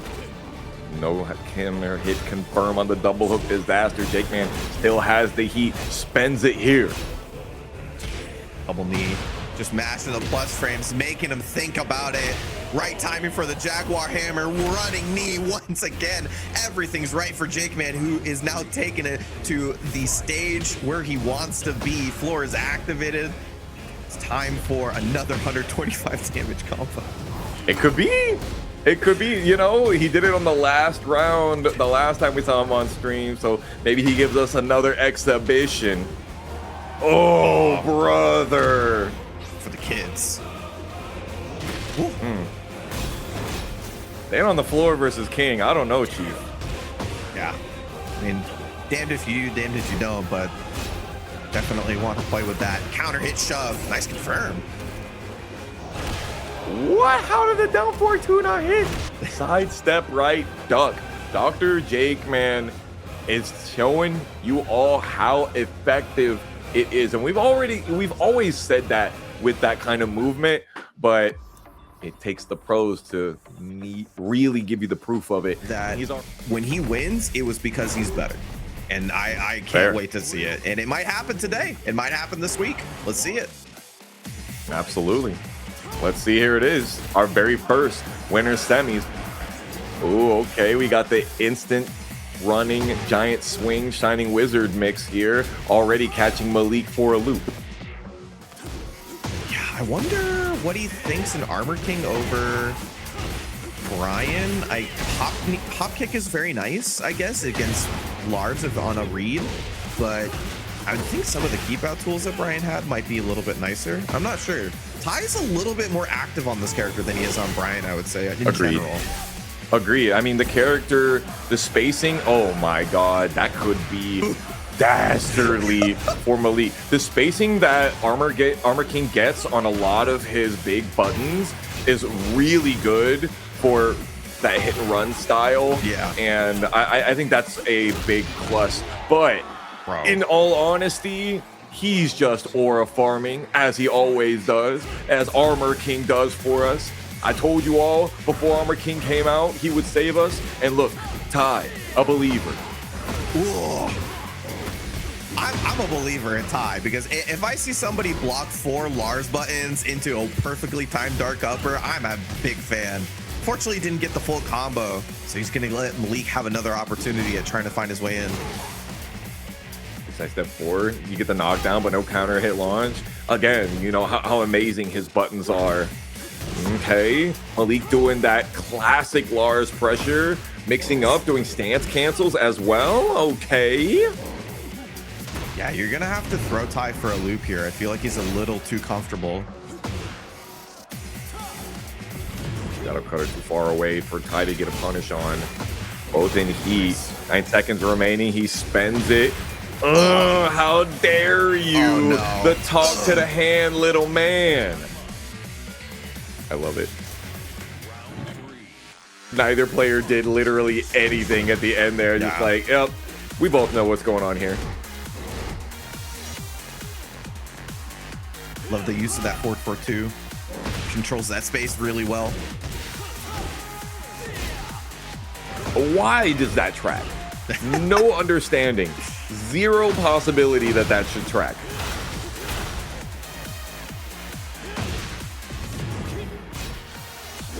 Trying to find that moment. Oh, big break there.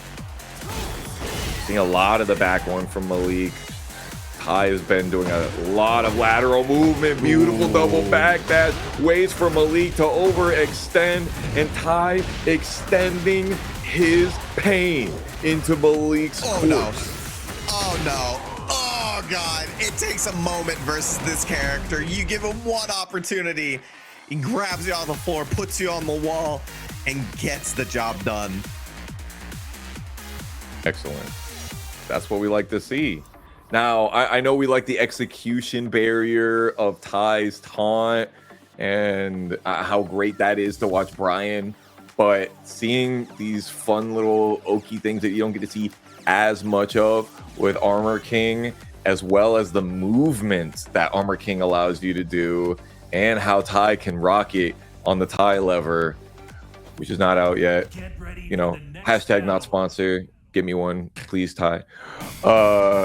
It's a beautiful thing to see. Let's see if Malik can bring it back here, back on the same exact stage, the arena.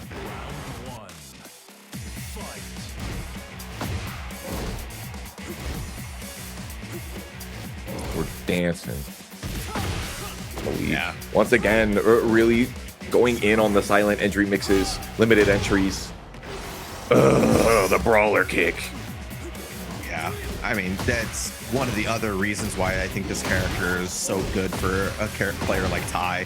You have these tools that control space in front of him so well, and he's got such good movement that when you don't feel like you can run into that space easily, he just earns more by running at you or creating that space to how he sees fit. Yeah, and then when you want to be gimmicky, you can run things like 3+4 1, 3+4 2, like weird things that's like, this doesn't seem solid. Okay, can you solid up and get this last piece of life lead off of me? Yo, G Biscuits putting 250 in there for the direct contribution. Appreciate you. And Ty taking the last 250 off of Malik's life bar. Yeah, once again, the confidence to close out. The confidence, the defense here. That worked against Surfbot before, but that time Ty blocking it. Doesn't get the ender, unfortunately. But that also whipped and kind of didn't work out for anybody but Ty, who was able to get the throw afterwards and gonna get one more to close it out. Playing him in the dirt. Ty needs one more. Tombstone indeed. Here lies Malik. I think what happened was Ty canceled the string on the wall there, and that's why he was able to recover so quickly. Could be. Let's see what Malik has to be able to bring it back here, but there is a mountain needing to be climbed here. Whoa. Trying to find an opening with the CD4. Just really looking for this opportunity for Malik. Even though he has the life lead, he's the one who's trying to find that can opener. A one? Trying to pop the top. I see how many licks it takes to get to the end of the lollipop. Holy! Sidestep 4 counter hit yet again. Ty gonna put him up against the Cyclone, and you not about to do it all night long. We about to finish it right here and now. But Malik doesn't want it. The G-Clef cannon. 3 seconds left. The flip closes it out. Malik stays alive. I feel like this happened last time. We gave Malik a chance and he ran it back. Not allowed to give these Lars players any quarter. They deserve no clean drinking water, and they deserve no W's in my top 8. Get them out of here. Love the little sidestep left from Ty. It's side splats, but it was realigning the combo. Gonna go into the mist, into the guaranteed throw afterwards. Ducks. Fine. Not breaking the shining yet again. Ty staying tight, going mid, and of course, the last time, the last moment, he's not even one of those Armor King players that likes to finish out the round with the down 3+4, aka full crouch down forward 4, other input for it. That same height. These guys throw amazing Tekken. This is our first time seeing KingReyJr on stream this evening. Let's see what he's got for us. This is a little, gonna sorry to say that there might be a little bit of bias from the commentary side as these guys are both representing us right now. But, ooh, JJBreeze gets the heat smash, very early lead. Bold of you to think that I am rooting for KingReyJr right here. Dr.TheJakeman is my guy. I think that KingReyJr always has room for improvement, and he could do better. right here. He's showing me a little bit wrong because I don't know how he could have done that combo better. That was pretty damn good. But Dr.TheJakeman, rubber banding the health right back. Oh, yeah, gonna try to return the favor with the heat smash. Doesn't have much of a life lead here. Gonna use the heat dash, try to create some space. Great low parry on the 1-3. Yeah, to think that he was expecting, after one jab, the very first time to see the 1-3 and already knew it. Oh, misses the lariat to be able to get the rest of it in the balcony break. Excellent pickup in the middle of the forward 4. What are we doing with these combos right now? It kind of worked out in the end. Yeah, balcony's kind of going to stabilize the combo. He's in rage too, so yeah, just make it nice and simple. But that was kind of weird. I feel like he actually messed up his own combo by running forward. And because like the way that he ran forward and they were at an angle, it kind of slid him on the wall a little bit because of the hitbox push. Yeah, I mean, this is Tekken 8, man. Those walls are not loyal, 100%. But our fans are. The audience, the community is out here. Jackson Betta putting $27.50 straight into our match arena to bring it into $80. Thank you so much for supporting Tampa Never Sleeps and the grassroots community. Supporting the players as well, obviously giving them a little bit more to play for. We very much appreciate it. They're giving us great action today. Early lead here from KingReyJr in round 3, but we find the hit. Tough pickup. It is a little bit harder on the smaller characters, and KingReyJr will take advantage. A little bit too far away. Couldn't get the flip over. JJBreeze says, I have plenty of recoverable life to live. Giant swing, gets that great spacing, even on break. You know that he pressed on it. That's a damn shame. Dude, it happens every single time. Every set, you gotta expect it from KingReyJr. But yeah, gonna take that one, closing it out. KingReyJr trying to take the early lead in the game here. Back on his BS, KingReyJr Jr. Ready for it. Back to BS. Forget back to basics. Ooh, sidestep right duck. We like that. Stopping Dr.TheJakeman from doing anything with the full forward neutral 2, also known as stomach smash in the move list. I don't know if I agree that it's a stomach smash, especially since it's a low, but 24-second perfect is a beautiful way for KingReyJr to finish out game 1. Yeah, good stuff.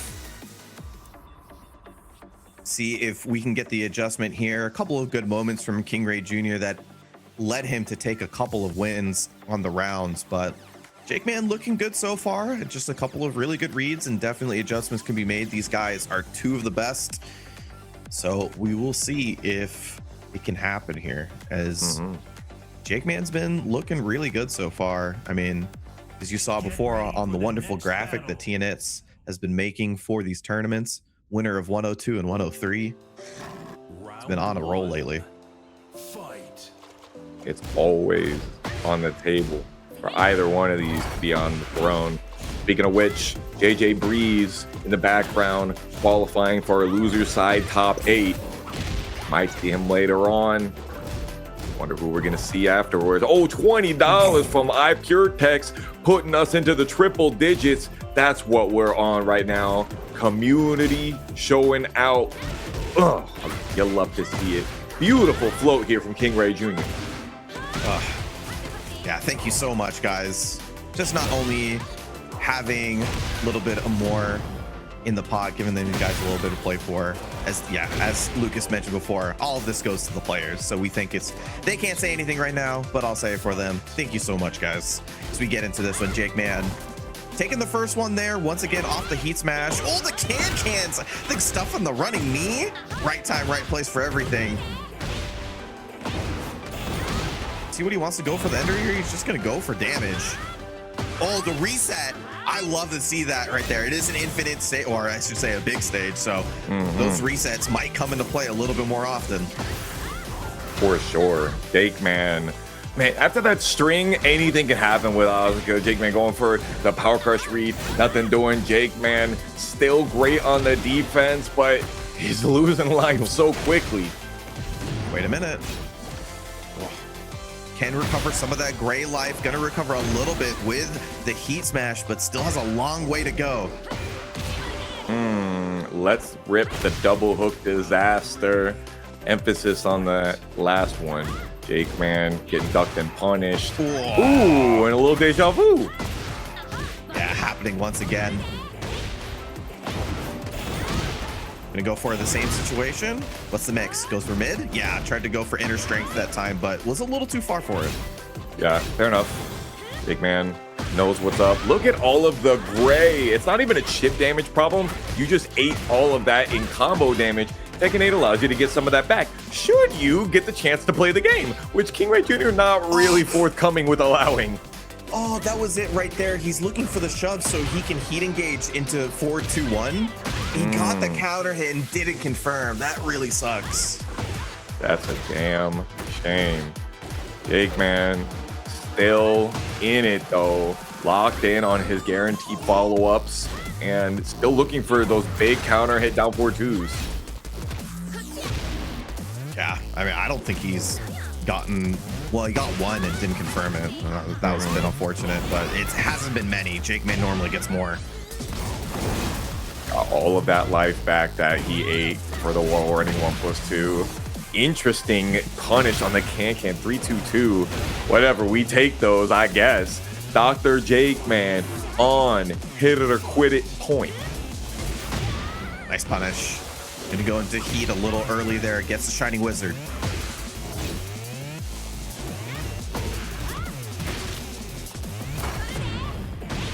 Shoves are a great option for Dr.TheJakeman. Let's not forget, shove is 8-frame startup. Oh, run up on him. Yeah, I mean, it's so hard to read which one it's going to be on big stage, right? Because it just, there's no positional advantage. So it could be either or. Oi! Wait a minute. Face away. Tough situation. The delay running knee. Good closeout for JJBreeze. Tying it up 1-1. That's what I'm talking about. Game 3.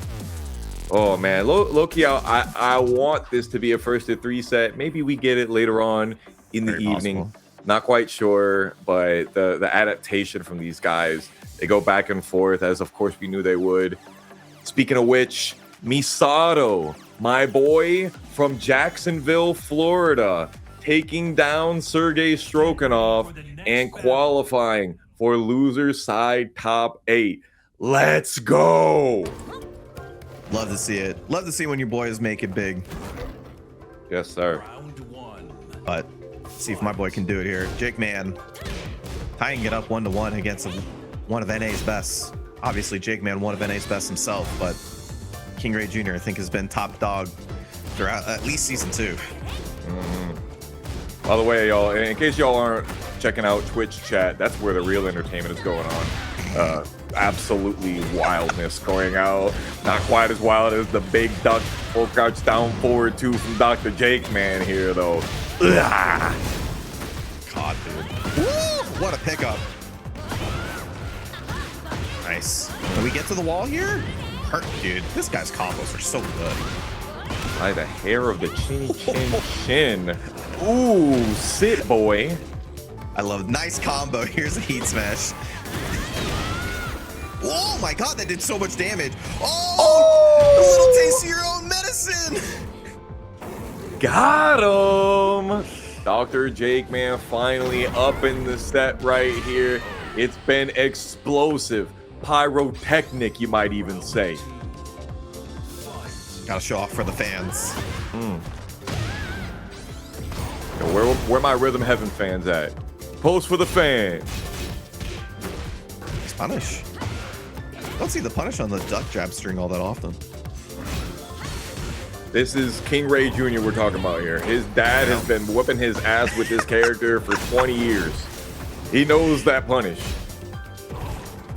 No heat dash there on the 4-4-2. Okay.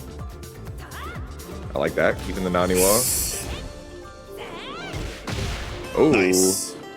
Love that 4-2-1 as a whiff punisher. So easy to use. Hey. Oh, Expelliarmus. Got him. Big boot. 9 seconds Feels like left. it should do way more damage than 26. Am I crazy? Oh, it was after the shove. Yeah. Shove scales it a little bit, and it needs to, right? Shove is an incredible freaking tool. Agreed. Hey, if Yoshi's flash causes the follow-up to, get scaled, then his should as well. Matter of fact, taunt. Let's fix that. Oh, doesn't break the wall. God. Doesn't hit the wall. Could have been way more damage. Got lucky almost. Wait a minute. Tries to respond with the heat burst. You just let that string go. You do not try to contest that. Oh, a little bit late. Jakeman is ready with these giant swings. Finally swinging a little bit too hard, putting that knee up in the air. And KingReyJr finding the perfect spacing to get the kill. And one more round, and it's going to be Florida Boy in winners finals yet again. There's a lot of persistence, Jakeman, on the giant swing there. But hey, that's a mind game of its own. It might come back to bite him later on, or it might come back to help him. 3-3-2 or 3-2-2. You hear the Azazel theme, bro? From T6. Oh, the PTSD. No counter hit confirmed on the double hook disaster again. Really weird wall splat. Delayed, you might even say. All that gray life coming back from KingReyJr. It's going to be really hard to come back. I don't know if Junior's got the combo, though. Yeah, kind of a weird side splat situation. Wait a minute, though. Wait a minute. Can't get this guy out. Oh, the sharpshooter. Show him the Bret Hart. Oh, yeah! Wait a minute. And just take one good chain throw, bro. Here it is. Final round. Oh my god, the music is too good for this. Oh my god. Super good. All the sidestep ducks. Bro. You broke so many of them, except this most pivotal one right here. Already down to 50%. No recoverable. Oh, all right. Could have been worse. Could have been worse for KingReyJr. The cancel. How did that whiff? Hello? He's like Frank. 6'5". How did that whiff? Oh no. Oh, the timing on the hop knee. Caught him right before the big mid dash exploder to finish it off. Jakeman takes it at the end. Gonna move on to our winners finals. I felt like it was really risky to go for the full crouch down 4-3 there. We're talking about, like, you saw the movement that Jakeman was doing, just so very, like, he was so very extremely active, and he was showing, in my opinion, no signs of slowing down, and was able to take Shadow 20Z down even that night. So on a hot streak, let's see if that extends into this set right here in the mirror match. I saw on the graphic as well, this is Misato's highest placing now, so I'd love to see it, man. See the improvement on players and working at their craft until it shows off into something big, like making a top 8 at TNS Tekken Tuesday. I love being on the mic for my boy to be able to get blown up by this first big combo here in this. He keeps trying going for 0-4-3 counter hit, not landing in the missed palm thrust. Sidestep to Zatch with the patience to make sure he gets the most out of the combo. Yeah, trying to close it out there. Does so, in fact, with a nice and simple wall standing 4. Not giving Misato a big opportunity to make a comeback here. A little bit of a dab of your own medicine. Misato trying to punish that 4-3. Too close, too slow. Yeah, just saw that from before from Zatch, another player who really liked Asuka's 4-4. I mean, what's not to like, obviously, but still, it's making it a little difficult for Misato to come in on there. Nice interrupt right before the unblockable comes around and finds their first big hit of the set.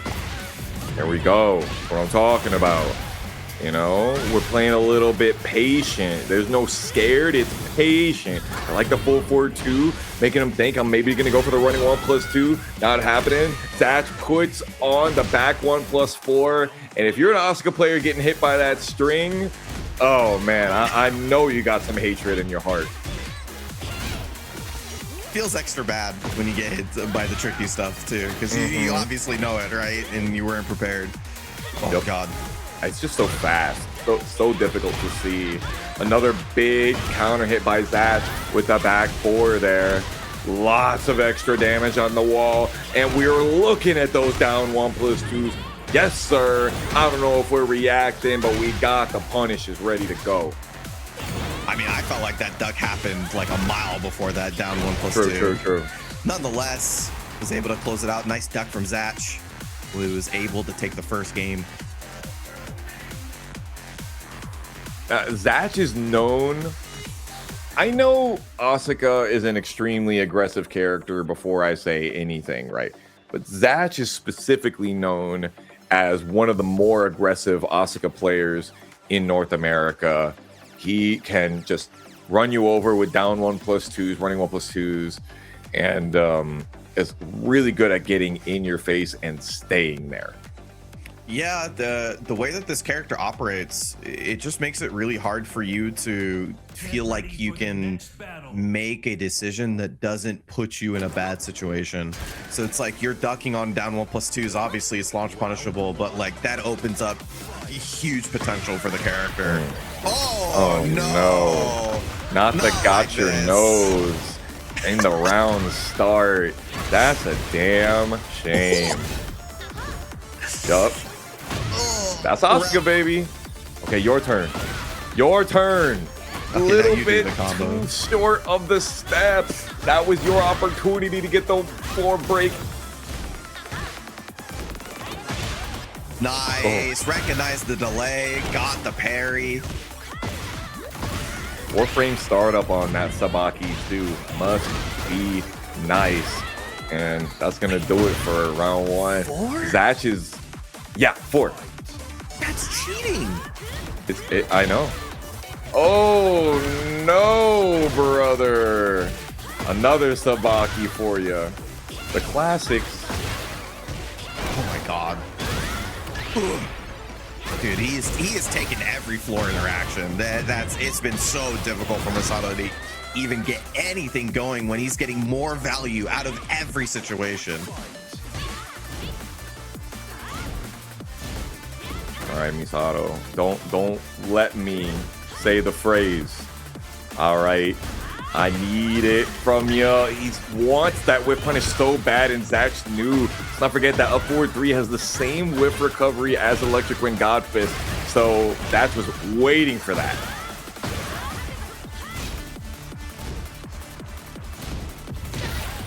Oh, God, it's such a good power crash. Goes for the double low, and I think it just...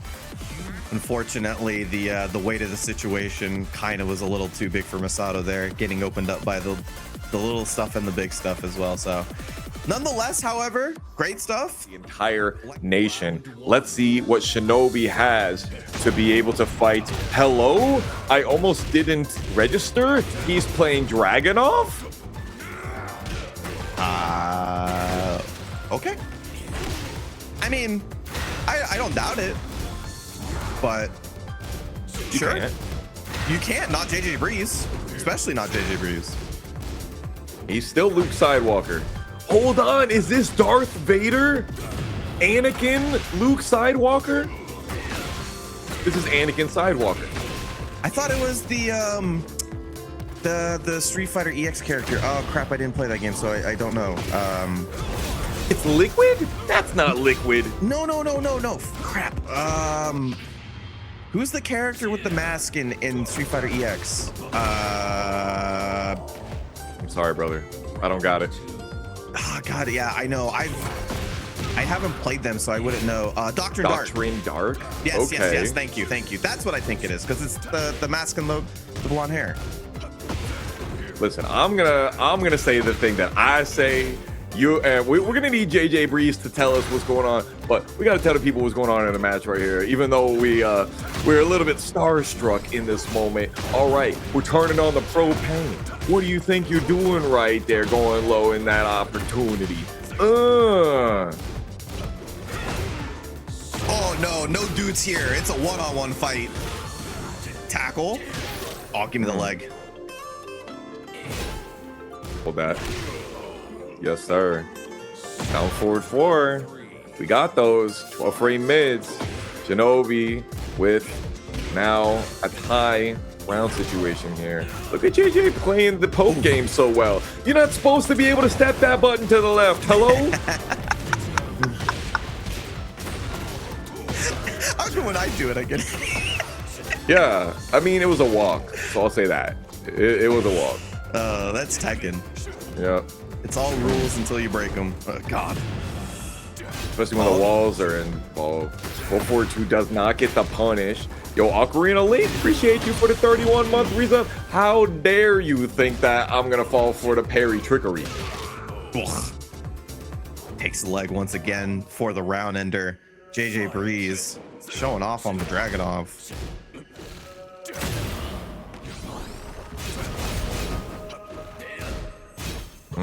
We pigeon rolling. Okay. Oh, and then Mecha Fanboy hopping in here for 35. Jeez, that's what we're talking about. Everybody in the community showing out today. Nice. So interrupt at the right time for Shinobi. Oh, sidewall. Kind of turned it into a couple of good hatchet kicks. Nice. Nice. Ooh, we interrupted in the middle of the kill, crush, destroy. No. No. Oh, the back one +2. I was gonna give Shinobi-kun a lot for really well-timed buttons because the heat timer was getting down low. So obviously that means you want to get value out of that situation and try to use your heat smash at the last moment. He not only stuffs the first one but dodges the second one, but just wasn't able to close it out. Yeah, he had those places, those gaps. He was in them, but unfortunately JJ stopped pressing it at just the right moment where it didn't end up being a counter hit. And he was just blocking in that moment where the wall standing 2 came, and Shinobi was like, damn, didn't work. All the wind out of his sails, and JJBreeze came back right quick.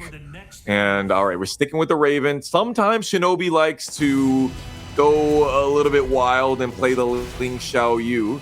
Not quite as often, but let's see what he's going for here now that we're in game 2.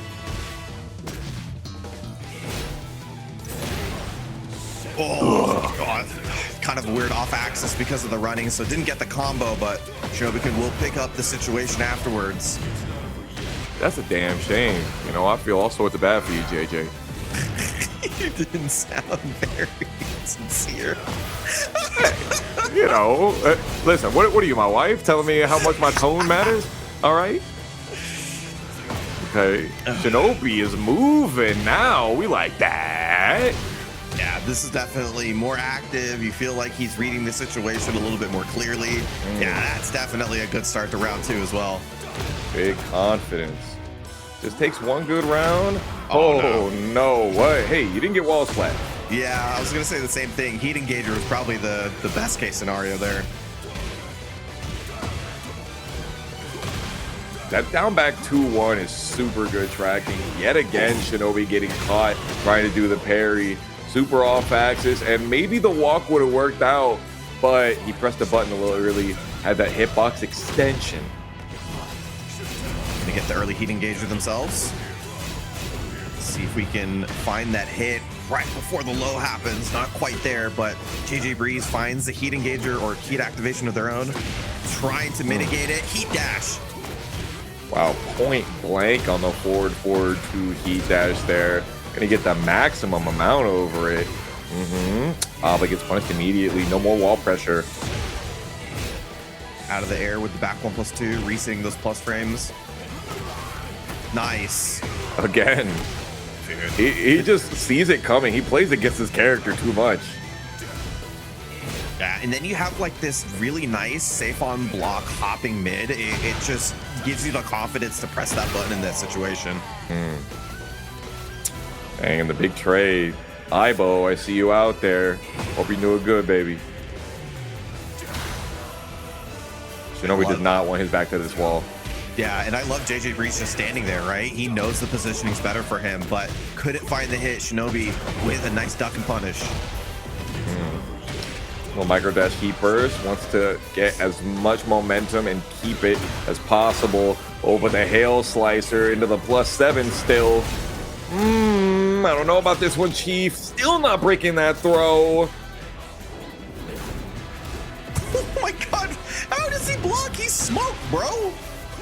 He doesn't block. He's not on the screen. He's literally not on the screen at all. Not coded to be in there. Duck into the heat smash punish is wild work.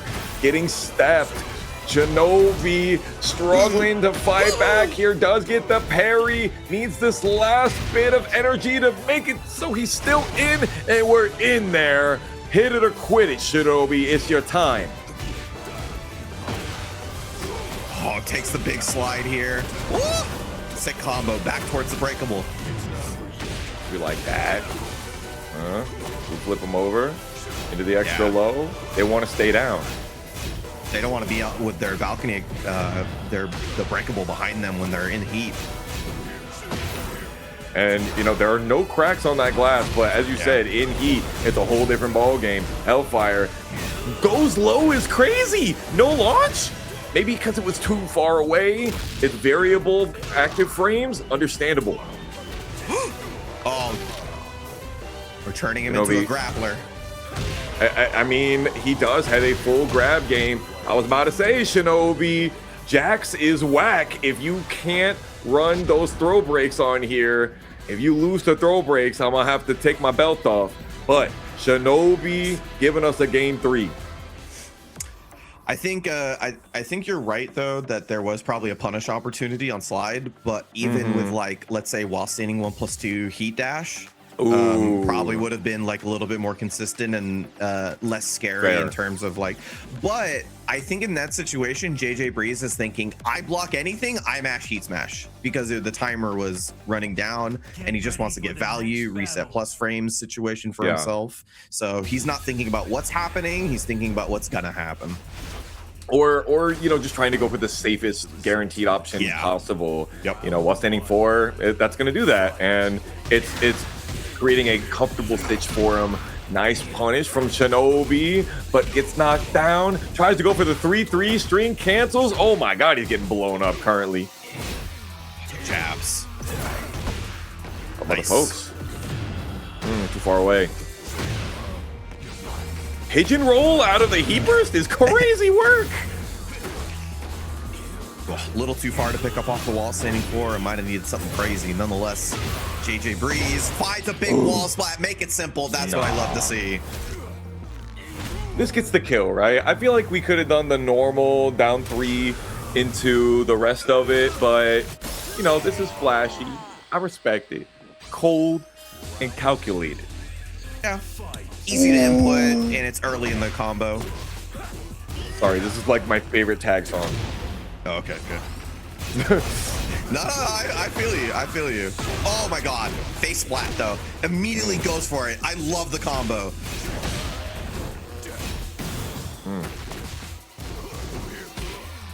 Man, Shinobi is running this offense right now.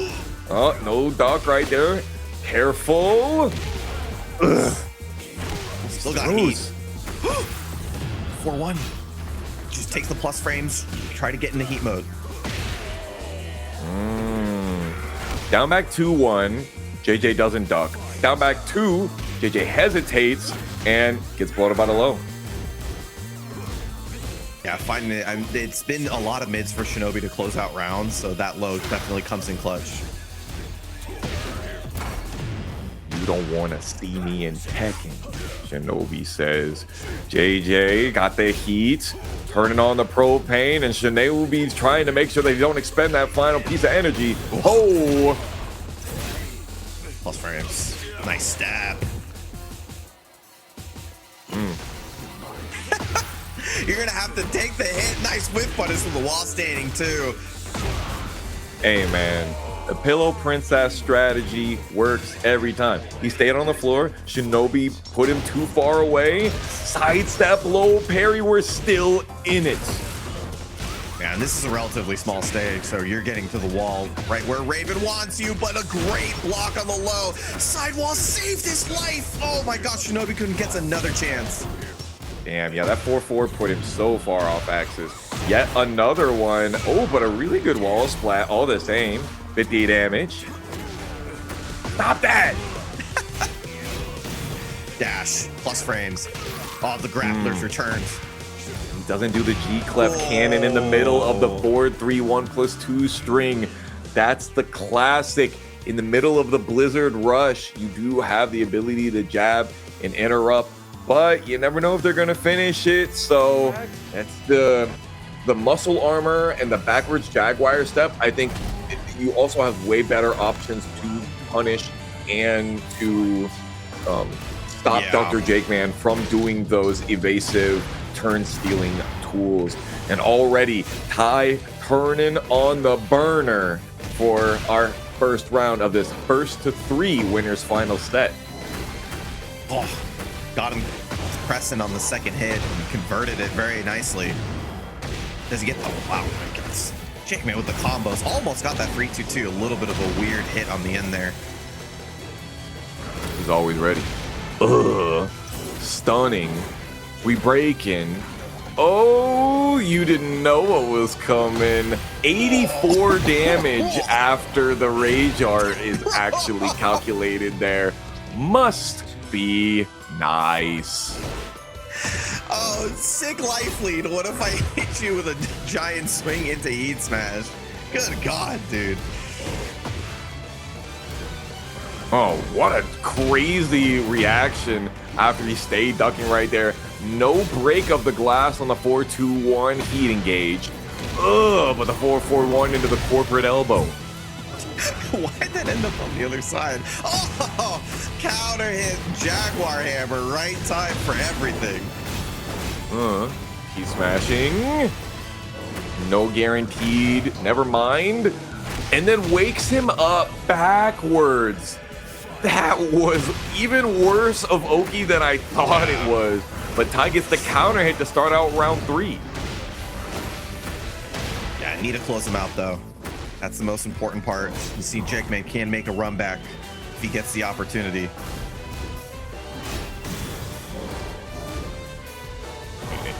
He's doing exactly what we were talking about earlier, trying to force that spacing game on him, especially with this life lead.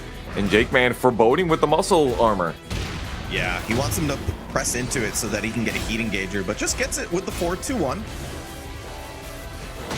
Hit him with the meow mix is crazy. I love that. I'm using that. I'm stealing it. Thank you. Big counter hit, 4-4-2. Nets gigantic damage for Ty. Can he close out? Yeah, get done. Yeah, big moment there after the heat engager. Ty had some great defense that allowed him to mitigate that situation because it could have been the full run back right then and there. A lot of sidestep ducking, and Ty is getting seen here. Very much so. Shining black guaranteed from the muscle armor. God. You're just like looking for that opening. There it is. Break. Clutch. DDT. Yeah, I like the Sobot the air.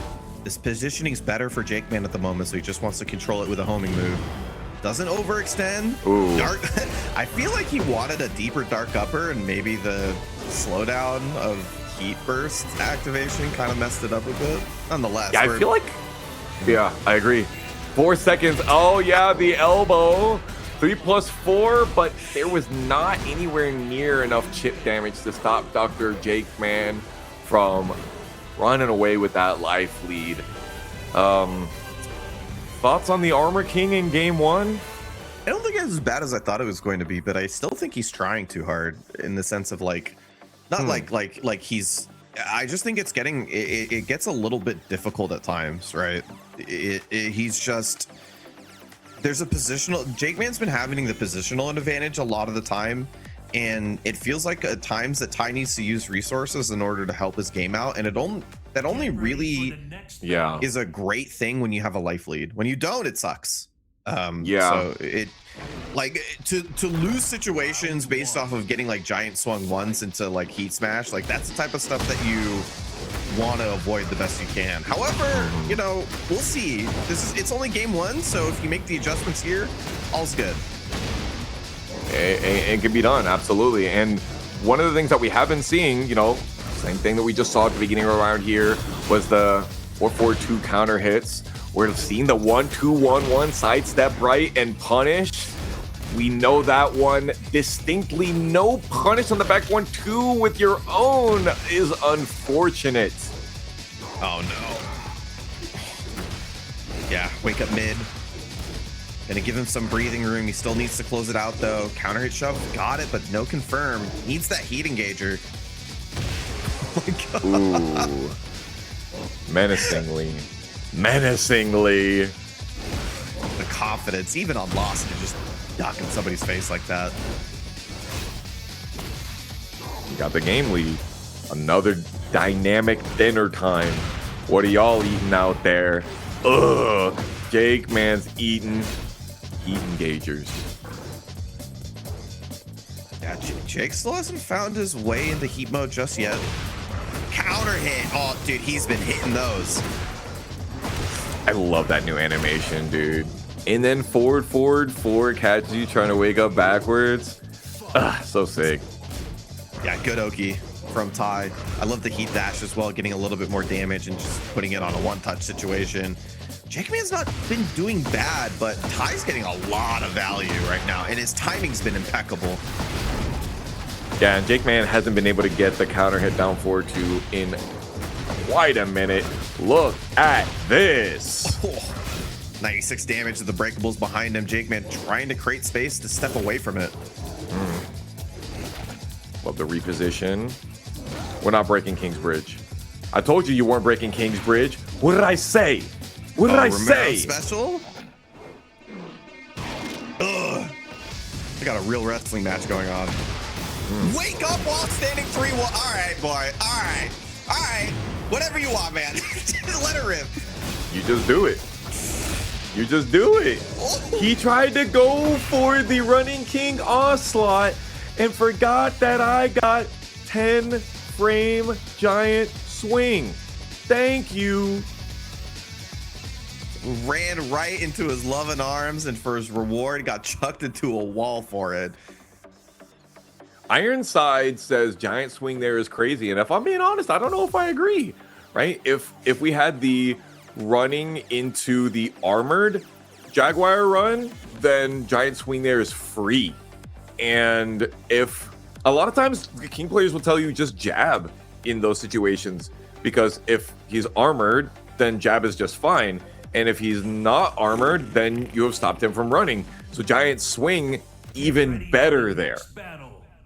Yeah, it loses to the flying mid, right? Yeah. But maybe it doesn't, because giant swing will catch you out the air. Oh, yeah, no, you're right.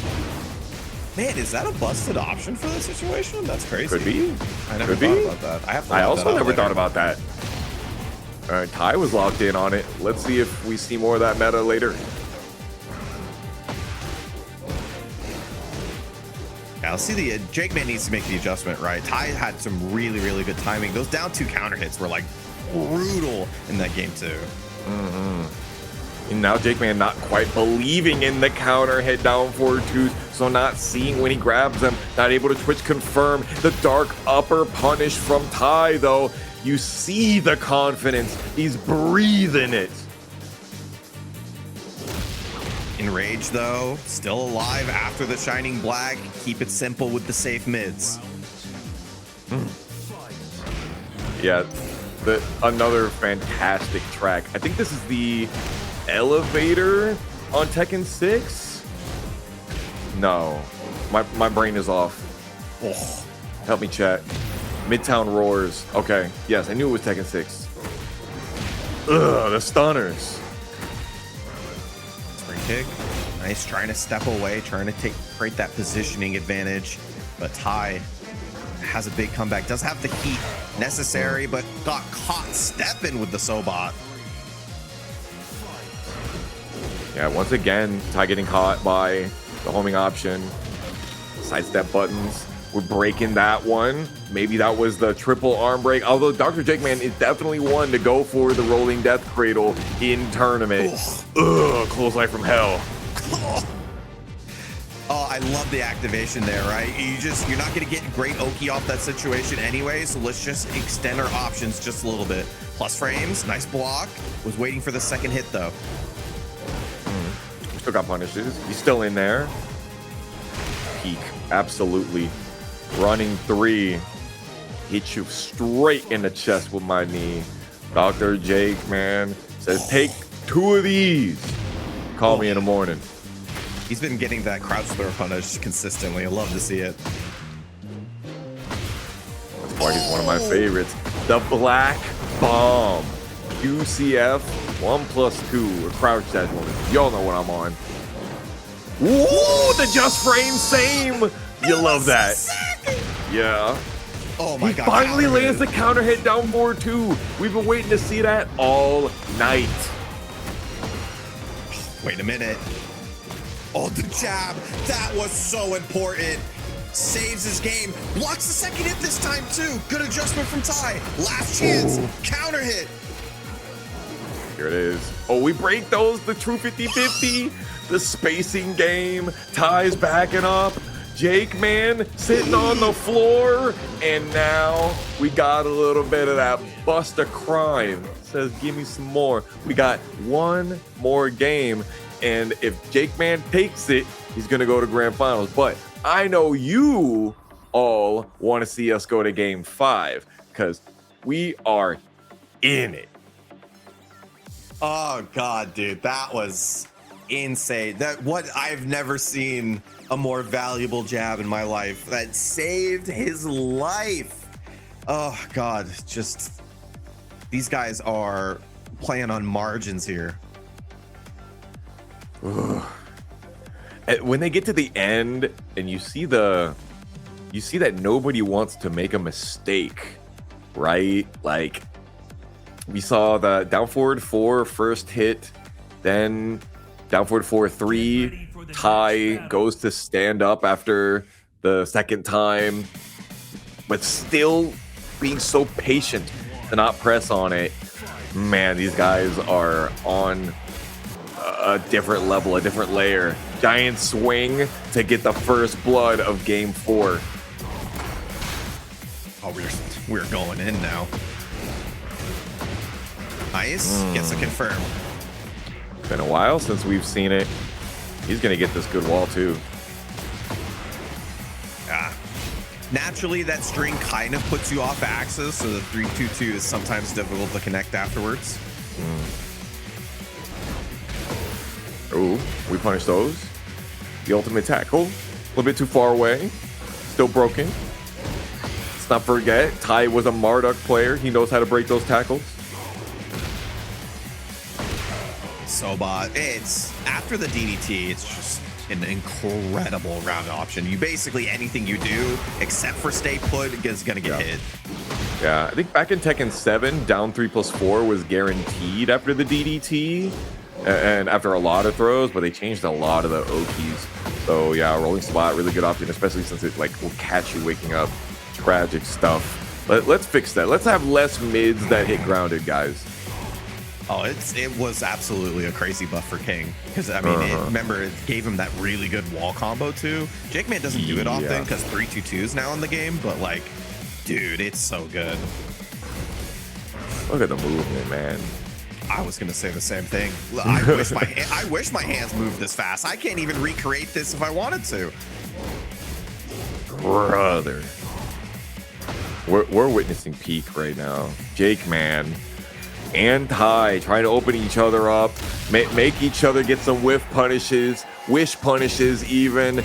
Don't know who has the higher amount of health, but you know he's got to go with the cheeky finisher, the alley kicks for the top cat, Dr.TheJakeman. How many of JakeMan's rounds, has gone to time ends? He's just like, he makes it so difficult to find the timing for against him.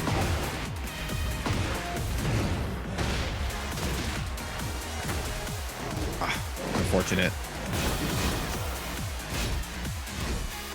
I believe in a game 5. Tai trying to keep Dr.TheJakeman on the wall, but the most important thing is we get that timing, we get those counter hits, it seems. Can't believe he found the timing and gets the heat smash to connect for the kill. JakeMan gonna be going into grand finals. Damn. I know.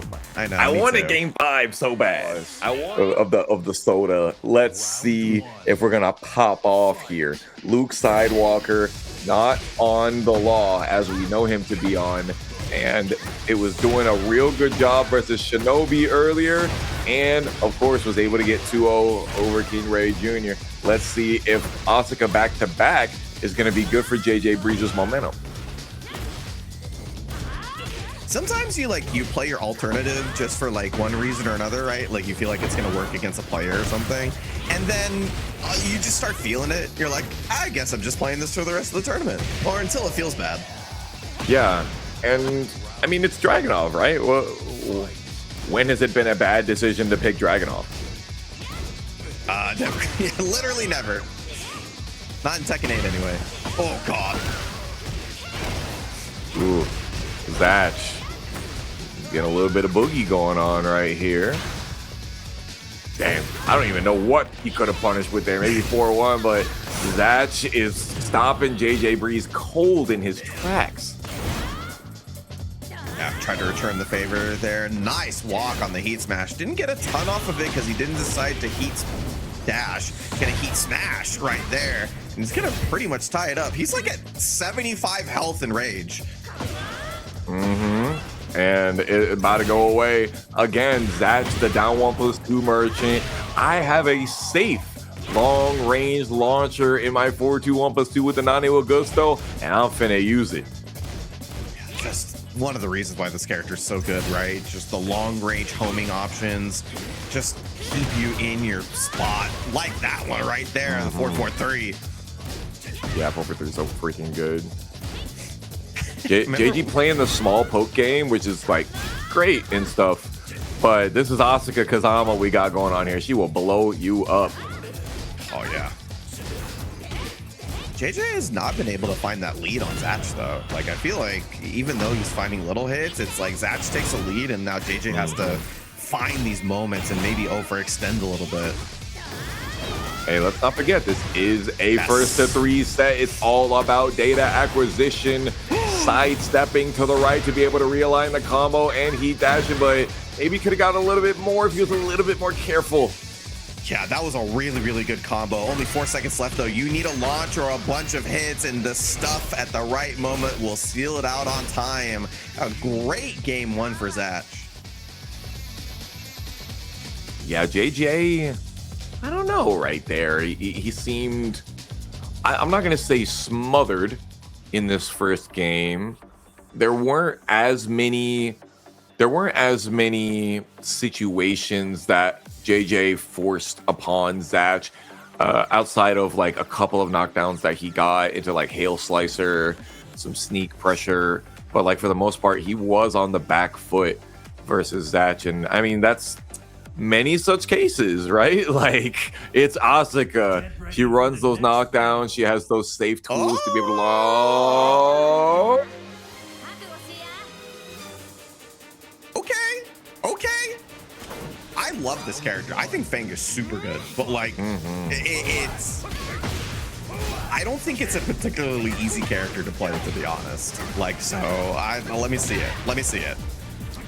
Hey, he's steeled versus one of the best Fangs in North America, Genghis Khan. Yeah. You know, so definitely makes sense that he would have one ready, locked, and this is like a quintessential small Tekken character, and you seeing it work here. Somehow still not getting the punish on the missed palm thrust, but backdash with the spacing trap perfectly after the wall standing 4 blocked. Nice. Turns it into the heat engager. Woo! Guard break. Wait a minute. Oh no. JJBreeze is feeling it now. You can look at the movement, the options, everything's going right. Except for that last part. Get stuffed out of another guard break attempt. Oh, what in the good googly moogly we got going on there? I have no idea what you wanted. Maybe up forward 3 and he got like up forward neutral 3. Neither here nor there though. Great counter hit. And we still getting that convert. Oh no. Oh, wait a minute. Tried to get away the delay second hit. Delay 3-3-4 was able to take it. JJBreeze saves that round at the last second. The Peacock Sweep, as it's known. Nah, big trade. JJBreeze getting doubled over there, and Zatch switching the momentum on its head. Yeah, that small style Tekken works really well when you have a little bit of that lead, right? But when you're behind, it takes a lot of work to make a comeback. That wall splatted from 1.5 miles away. That back to bullshit. Oh, no, does not get the full pickup. Still got a punish on the sidestep too. I agree with this right here. I agree with this. Yeah, because it gets rid of the gray life, right? And you have heat of your own. Do you activate here? No, just let it rock. Nah. There it is, right there. Opportunity, plus frames, stays put. Oh my God, he pressed the button in the middle of the string. Oh my God. Down forward 1, 0 on block, sidestep left duck is going to be basically any button Zatch goes for immediate timing, and it was certainly a scary stitch. So you definitely didn't want anything like a jab string or something like that popping out. Yeah, tough stuff, and great situational awareness by JJ. A great final round gambit to be able to close that out and make us big believers in his Feng way. Yeah, so this is TWT rules. We're running first 3 for the rest of the bracket, even through loser semis. It does mean that on the 1-1, we could see the option to go back to the drag, or maybe even the return of the law. But Ready for the next battle. The Feng didn't look, I mean, it looked pretty good. It looked scary at times, but I think that's just playing against Zatch. But like, we'll see. First care costume change for Zatch, I think. Yeah. All right. This is the Kim Possible? The Kim Possible. I'm much too colorblind to be saying these things, y'all. I'm so sorry. No. Yeah, JJ's Feng is giving fundamentals. It's giving poke. It's giving Feng way. Oh man, but a sidestep 4. That's the second time we're getting hit by it. And after the counter hit, down forward 1 makes a lot of sense. That's this. A little late on that, and I mean, all things even afterwards, both people missed their punishes. Oh wow, mad off axes. Yeah, I'm loving the Feng now. It's just, I mean, I love this character in general, but JJBreeze is really showing off. You've seen a little bit of the law there, right? The law definitely has that poke style within him as well, but definitely works for Feng as well. JJBreeze missing the wall standing 3 punish. Got the normal standing 3-3 and way too far away. Turning on the propane. What's that gonna do? Right back at you. Oh my guts. Oh, the sidewall. Wait a minute. JJ with another chance, especially with rage. One launch could do it, but gets stopped at the last moment. Yeah, he really wanted to be able to use that heat there, and it blew out. He tried to go for the climbing dragon as a Hail Mary, but got stuffed by the full crush down 4-2. Nice. Whoa. Relax over there. Well, you know, I guess that's how it goes. That's a damn shame. Oh, and getting the perfect front face splat into the extra. 3-1. It confirms. And Zatch running away with this, maybe trying to get a sweep of his own. What a back one interrupt. That was sick.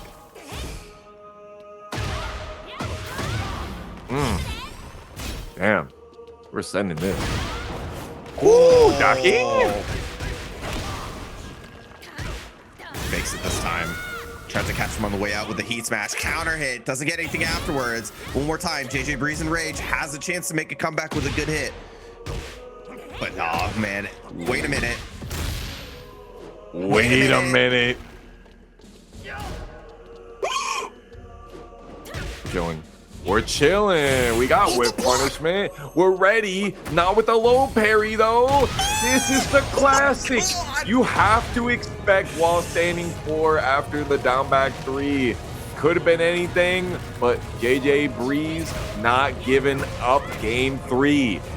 Bro, the blocks were insane from JJBreeze. What a game saver. It might mean everything in this set. It's all about the small stuff. Too far away. Luckily, JJBreeze got away with murder. Timing on the 1-3, man. So good. Do it again. Letting the back 4 string rip. Oh, not even a Sabaki. Still has the Nani Augusta, though. That's the mad important part. There it is right there. Tried to go for the setup. JJBreeze didn't bite, but the kick-up! Oh no, it was a spray kick. Still able to close it out. Wah, wah, wah. Oof. That was why I cannot believe that ending sequence of round 4. Oh my god, dude. Yeah. That might be the margin. It's obviously not over yet.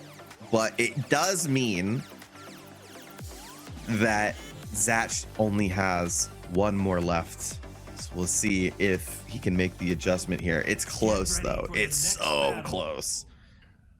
Yeah, I will say I'm just taking a look at our channel points rewards bet here. 61% of you said JJBreeze was going to take it. And it's looking like you might get your money's worth out of it.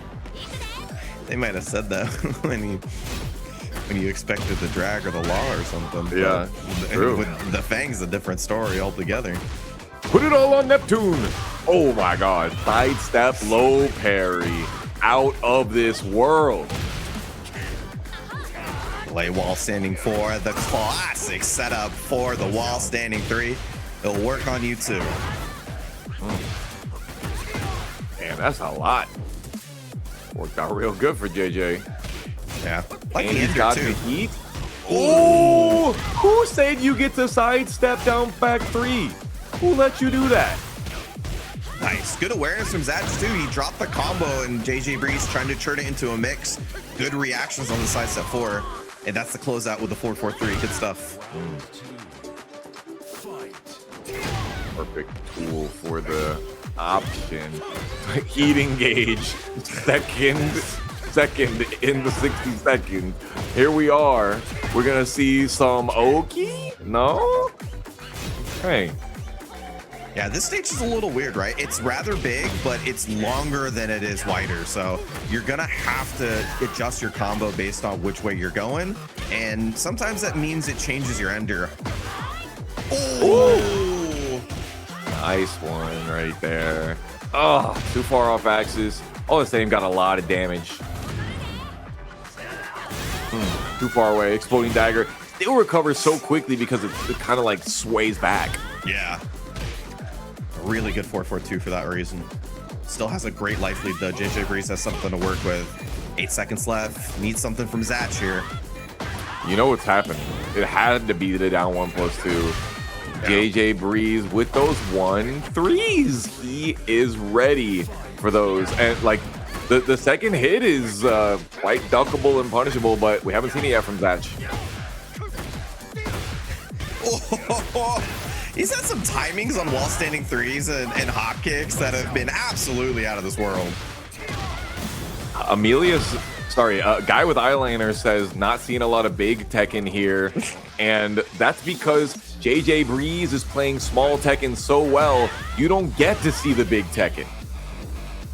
Yeah, it's so difficult to do it on this character just because he's got so many good buttons that wall you off from that big approach. Oh, way too far away to get the heat first. still trying to close it out. The back four string not getting options selected, but the dragon wheel kick follow-up finds its mark. 1-3. Backing up afterwards, trying to take that plus frames away. Zatch looking for a hit. A lot of great life from JJBreeze though. Do not just sit there with Nani Augusto in your hands, acting like I don't want to stop you from using it. Oh, we're walking. Luke Sidewalker sees the button, whiff punishes into the baby tantrum for the finisher, or is he gonna get the opportunity to give us the rematch from Dr.TheJakeman?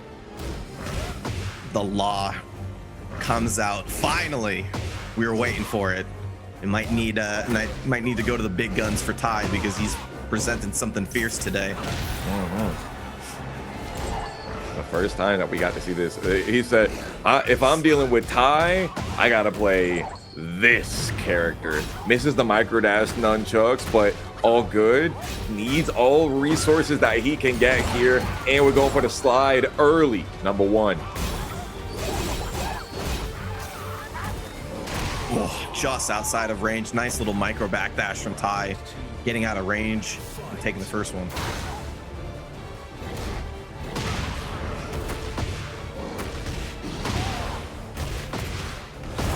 Ooh, we're blowing it up over here. Love the timing mixes that Ty has on Armor King. JJBreeze fighting his way out with these strings, getting finished, not getting finished. Slide number 2 finds its mark. Yeah, and it was done on the wall, right? So it kept the same side. Oh, yo, the string on the back into the throw, that was sick. Hell yeah. Almost cleans up the round on its own, but needed one more to take it. And we're going to the final stage. Floor is activated. Got to worry about it from both characters, actually. We love a reverse DDT. JJBreeze trying to get a bubble on the board here.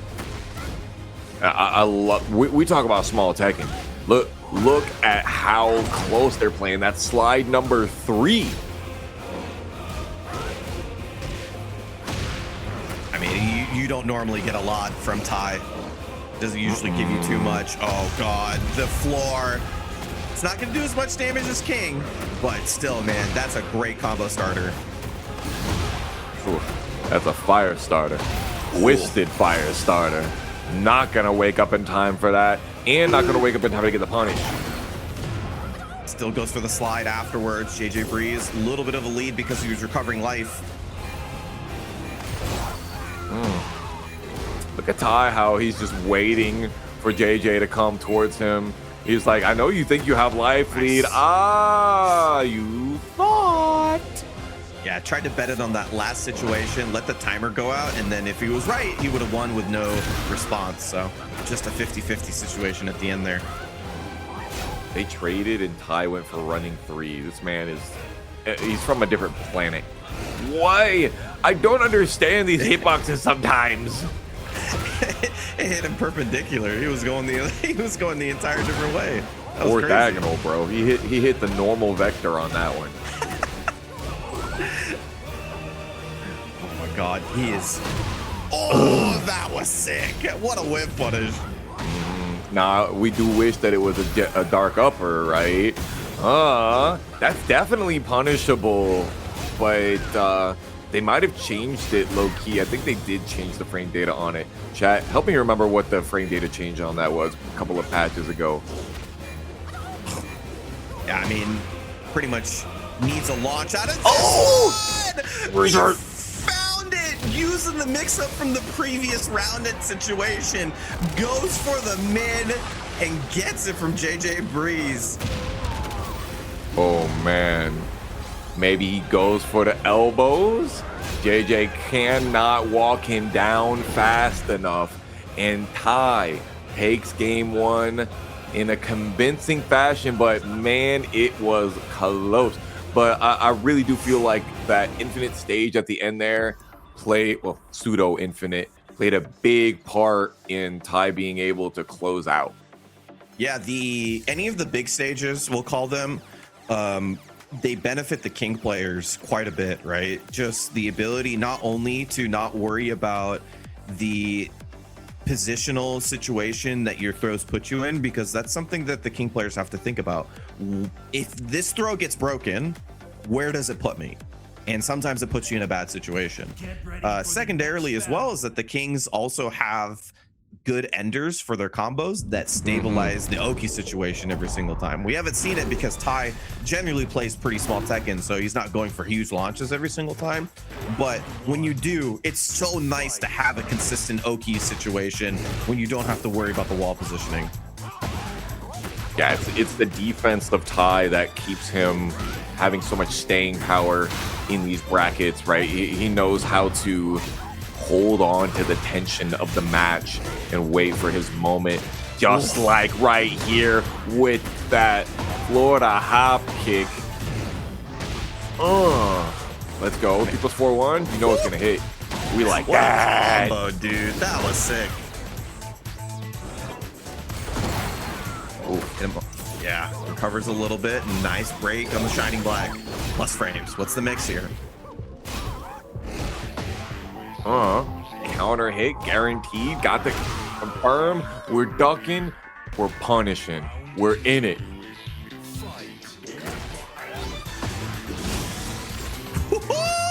Yo, the counter! Oh, yes, my sir. God. Oh, this guy is good. He spit that hot fire like this every week. He's gonna get it. That's what I'm talking about. The Shining Black wall combo. The thing that we all screamed about when we saw it in the trailer. Oh, that's so cool, man. JJ's got a lot to work with, though. Or a lot to come back on. He does have heat, so there's definitely a couple of good opportunities, and he tried his best to get into that mode, stuffed it out. Ty trying to double his lead. That's slide number 4 for JJBreeze in that last round, but you know, that poking style that he was doing so well on in Feng maybe is having too much of a hold on his game plan right now, because Ty is getting so much reward on these situations.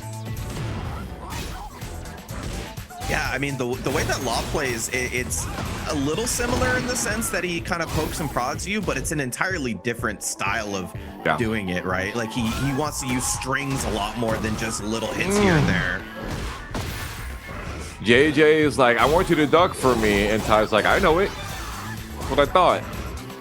Not worried about that. Wait a minute. What an adaptation. Turning it around like it's a Broadway stage. This man is on a swivel here. Ty taking the no round brown for game 2 on the celebration on the Sen. He wants that run back from Dr.TheJakeman in grand finals, and I know you all want him to give it to you. Yeah, I mean, I don't want to say that he should go back to the Feng, but maybe just because he's more warmed up on it. I mean, I've definitely seen this happen to other players as well, where they just they haven't played the character long enough that when they go back into it, their brain's not into it. And I feel like it's just a little slow. Like I said before, I feel like that when Law pressures you, he wants to go for string mix. And we didn't see a lot of that. However, forget that altogether. We're going to put the Mieri on the screen. The first Mieri that we've seen tonight. And after seeing what Nomar has done with the character, surely JJ is like, I think maybe I'll dip my toes into this. And the 4422 is definitely a button that we saw lots of use in Nomar's Frosty Faustings run. So no surprise here that we're seeing it. And JJBreeze breaking away from that bleeding that was happening in game 2. Yeah, I mean, that 442 is just insane, right? Not only is it great for just getting a nice forward moving hitbox, but it puts you in a space trap on its own. You can't even approach nicely. So it's like, even on block, it sucks. Yeah, but many such cases with Armor King. 104. Oh my God. We're already on the wall, by the way. Ooh, low key. I did not think that that was going to be able to align there. Yeah. JJBreeze getting blown up and just out of rage too. Oh. Follow up, goes for the Nick, stays on the floor, third time's the charm. Gets the stance 4-4. JJBreeze looking good. Watch your toes, good sir. Very scary low out of that one, especially if you want to press on it. You get counter hit launched. Okay. Ty is testing the space that JJ wants to play at now. We're boxing. Yeah. Just sticking a lot of jabs into that space. Oh, God, dude. You get pushed out like 4-4-2 normally pushes you out in a great space for him. But down 3 goes so far. Yeah, the lemur tail, it does that work. Oh, we bouncing on it, getting pretty close and choosing not to go for a heat burst in there. Understandable, respectable. Save it for the rainy day of the defense here. Keep that turn. Oh, no. Does this kill? Yeah, I don't know if it's max scaling, but That's gonna be like 70. 77 is wild. Woo!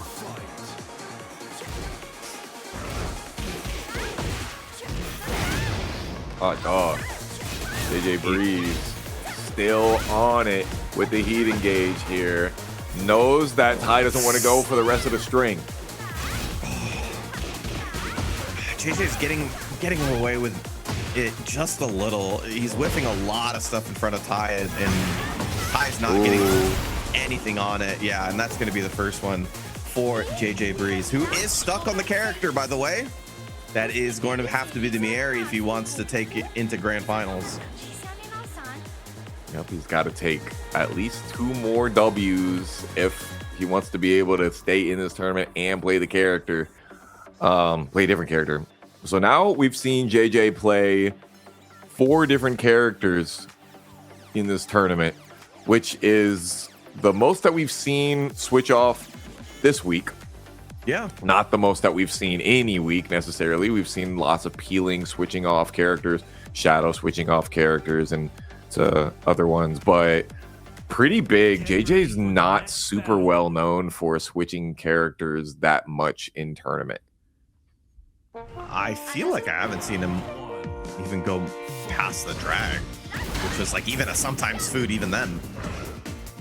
Yeah, I feel like it's almost always Law. You know, we know Luke Sidewalker so well.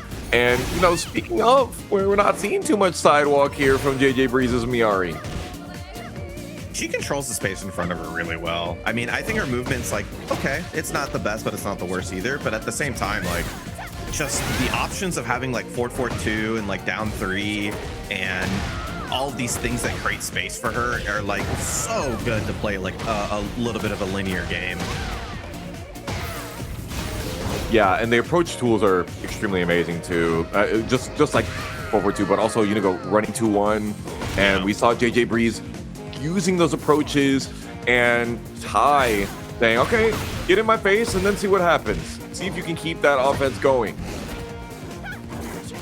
Yeah, and then see if Ty got the adjustment there, get the timing there on the down 4-2, very nice. Kind of a weird, yeah, I like that. It's such a weird angle. Just go for stomps. Yeah, and he did the version that had the better Oki as well, less damage. Oh, speaking of damage, just a couple of pixels left, and JJBreeze gets blown up by the down back 2-1 heat string, and Ty is 1 round away from giving us that King Armor King Grand Finals. Yeah, it's gonna have to happen now. Don't have a lot of time to work with here. Nice setup for the power crush there. Ooh. Oh no, that's the wall standing 3-1 onto the wall. Keeps it simple, kind of a weird situation. Second hit. We've seen a lot of that from Ty. When you get him face down, head chords. Oh, JJ right now is it. Does not get the whiff punish. JJ still has it. No wall splat though. Wait a minute. Yeah, and it keeps it simple. Down forward 1 for the closeout. Ty gets his rematch with JakeMan. On the top 20 players in North America. Easily, I would put these guys in that spot. And Ty sticking on the Armor King, even though he could switch up anytime he wants. And the very first big hit, getting knocked down with the double hook disaster. Dr.TheJakeman rocking it with the counter hit. I mean, already a fantastic lead. Doesn't need to do much after that, especially with the chain throw coming into play. Sharpshooter not quite doing all of it. Still an opportunity for Ty to come back. Oh, that's gonna help. Woof. Oh, and we punish those. Yes, sir. East Coast to West Coast connection. I don't give a damn. Y'all talk about netcode. All I talk about is seeing and doing. Gonna get a big counter hit here. Is he gonna take balcony? I'd rather say that, yeah, very nice. Delays it just enough for that. Yeah, especially if that down back 2-1 hit, there's where the balcony break comes in.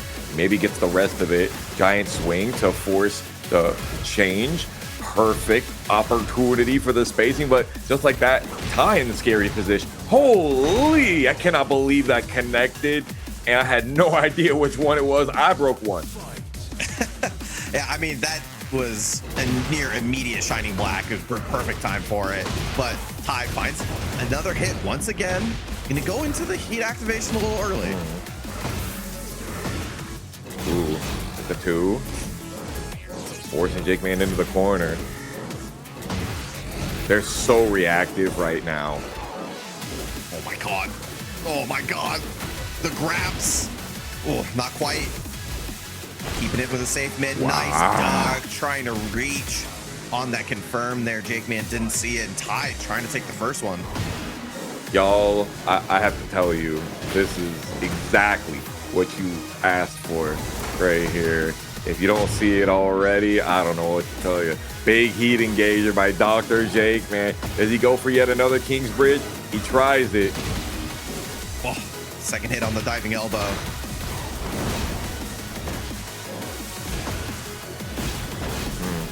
Smash. Pushing Ty back. Ty trying to not have his back to that balcony right now. Oh, second hit, lets it rip and it connects, but doesn't get the tornado. What? Does it skill? Never mind, I forgot. My mistake. Apologies. Running power bomb does like 30 damage, yeah. Yeah, quick 50 to close it out. Nice and simple for JakeMan. Big moment here. Ty's got a long road ahead of him. This first one would be very nice for it. Oh! He knew. He said, I know you're going to try to go for the frame tight option right here, or maybe try and muscle memory into a counter hit, confirm that you didn't get. Oh, and Ty says right back at you, brother, with a giant swing. Who needs a count? Oh! Is that into the wall, though? Yes! Oh my god. Yo, we're trading giant swings, but the last one to go is Ty, and he takes the first one. 3 giant swings, 2 of them from Ty, 1 of them from Dr.TheJakeman. Oh boy. We got 2,000 people watching us right now, checking out Peak. Oh, dude, it absolutely insane. It's back and forth on the giant swings, just throwing each other into the walls. Definitely sets the tone, at least early on. The throw game is going to be crazy. Get ready for the next battle. Ooh, back on Rebel Hangar. For those of you that are wondering, the song on this is Jungle Outpost. One of my faves in T7.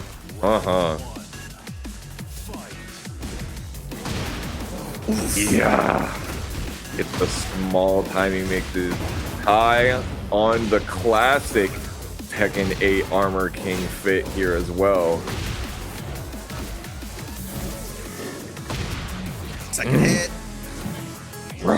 Stormbringer. Wait a minute. Oh, he wanted that. Yeah. He said, I hit it before tonight. I'm going to do it again. Finds the time to get value. There it is. Heat engager. Going to recover a lot of life back. So rare for you to get a wall splat there. Yet another giant swing. Low key, man, we should have a giant swing counter. I'm going to say that one was number 5. It's at least number 5. Tried to create the space with the Sobot. Doesn't hit. Nice break. Switches up the situation. That jab stuffs him. Muscle armor trying to find the hit, and the wall standing 4 will close it out. He said, no, thank you. Down forward 1 coup. I see it coming. You're not going to catch me with that. I'm turning on the heat here. Oh, wait a minute. Oh, AK's got some decent wall carry in this game, to be honest, and especially if he wants to use, the heat burst, he goes wall to wall. Another one. Deja vu from earlier on right here. Dr.TheJakeman with the heat says, Ty, we have to cook, but with you. Try to use that heat smash to create a plus frame situation that will give him some space, but Jakeman's sticking on him. Oh, wait a minute. He put his back against the wall. The wall action from the top rope. He gets the body slam. Takes the 2 rounds. The turnbuckle, the why I oughta. Ooh, okay. Do we have back turn combo? Of course we do. Let's not even ask this question here. I love that ender.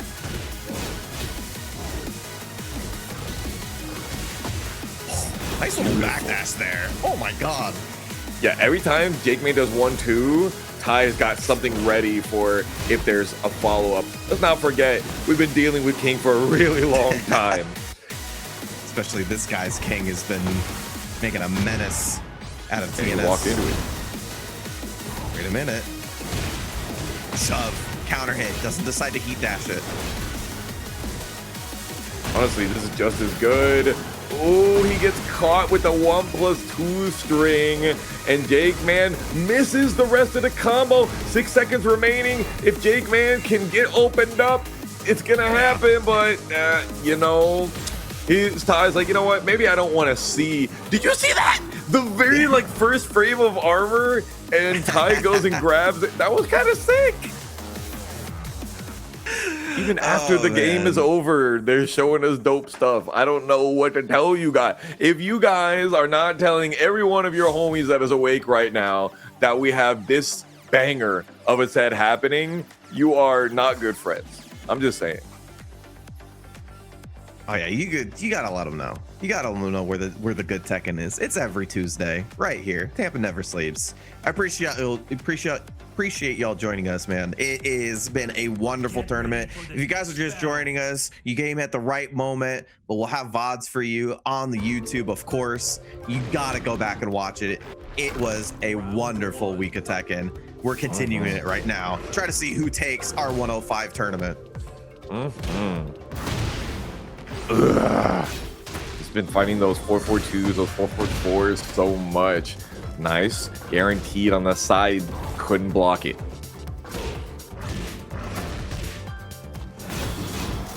Lost frames. Trying to close it out. Nice break. Opportunity for JJBreeze, especially as long as he has heat. There's an opportunity. Beautiful. Nice. It's the small stuff. You better sweat it. Ty really wanting to give us the reset. And, you know, who are we to deny that? I won't say no. Yeah, the 4-4 neutral 2 into bad Jaguar, it's pretty quick. You don't get a lot of that big zoom in. Yeah. So Ty is having to make his decisions a little bit beforehand.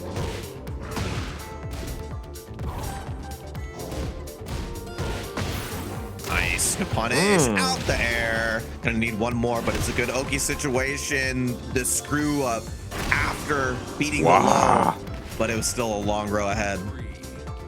I don't know if I agree with that down 3+4 hitting at that range. I know he got long legs, but are they that long? I'm not sure, fam. JJBreeze, though, gonna get all the way over to this wall. I speak too soon. Hello? Oh no. Oh. Joe, that was a million brain cells of thought from Ty there. Crazy work. Plus frames. Oh, more plus frames. All right. Wait a minute. We're gonna take you for a ride. Running me. Gets the Sobot afterwards. Run up, down, forward one. Keep it simple with the down, forward one. The classic mid-safe ender. Whew. Yeah. Ty finally showing the second hit of down forward 2-1 after JJBreeze was maybe trying to go in for a punish, and then the counter hit says, I'm gonna believe in this one here. What are you ducking for? Is there a reason that when I go into bad Jaguar stance, you might think about ducking? Get hit by the black guard rush. Dude, we had like a crazy grind first 3 rounds, and then round 4 was Ty just putting pedal to the metal. Get the muffler. Wait a minute. Oh, whoa! I cannot believe the CD4 whiffed. Yeah, it's a weird one for sure. It doesn't go as far forward as you think it's going to. Yeah, I've learned. God, that's crazy. Ooh, sexy. Jab, jab, micro dash. Still catches Ty going for the sidestep button.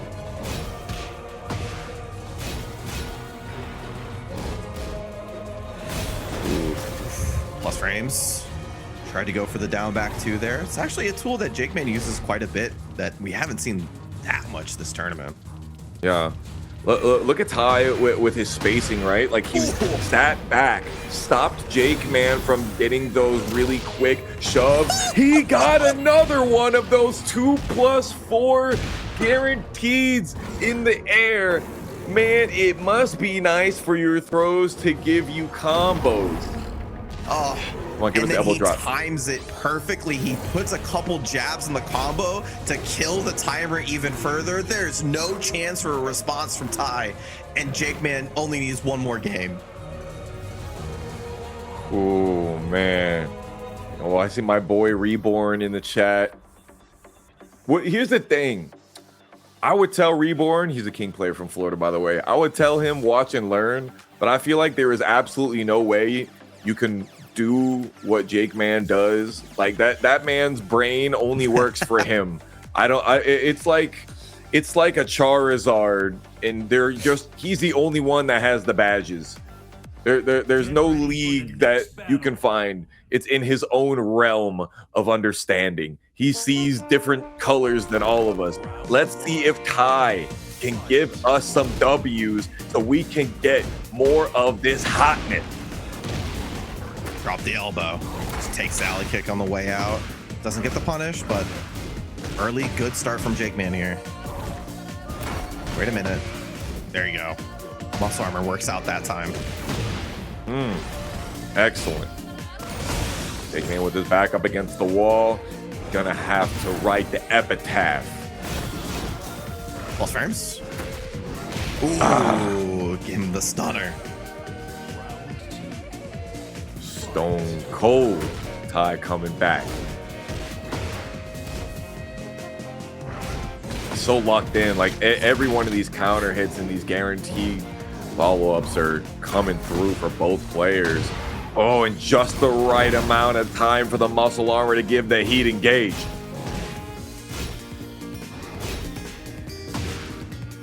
Keeps it simple in the down 2, trying to waste the time. Yeah, stay on the ground for a second longer. JJBreeze also knew that's what's gonna happen. Might as well get the value on the heat smash. And if I'm Ty, I'm like, cool. I'm not trying to get hit by that heat smash anyway. Ugh, awful Oki. JJBreeze lets him get up. He did the whole thing! That's the second time he did it, by the way, and it works out. JJBreeze only needs 2 more.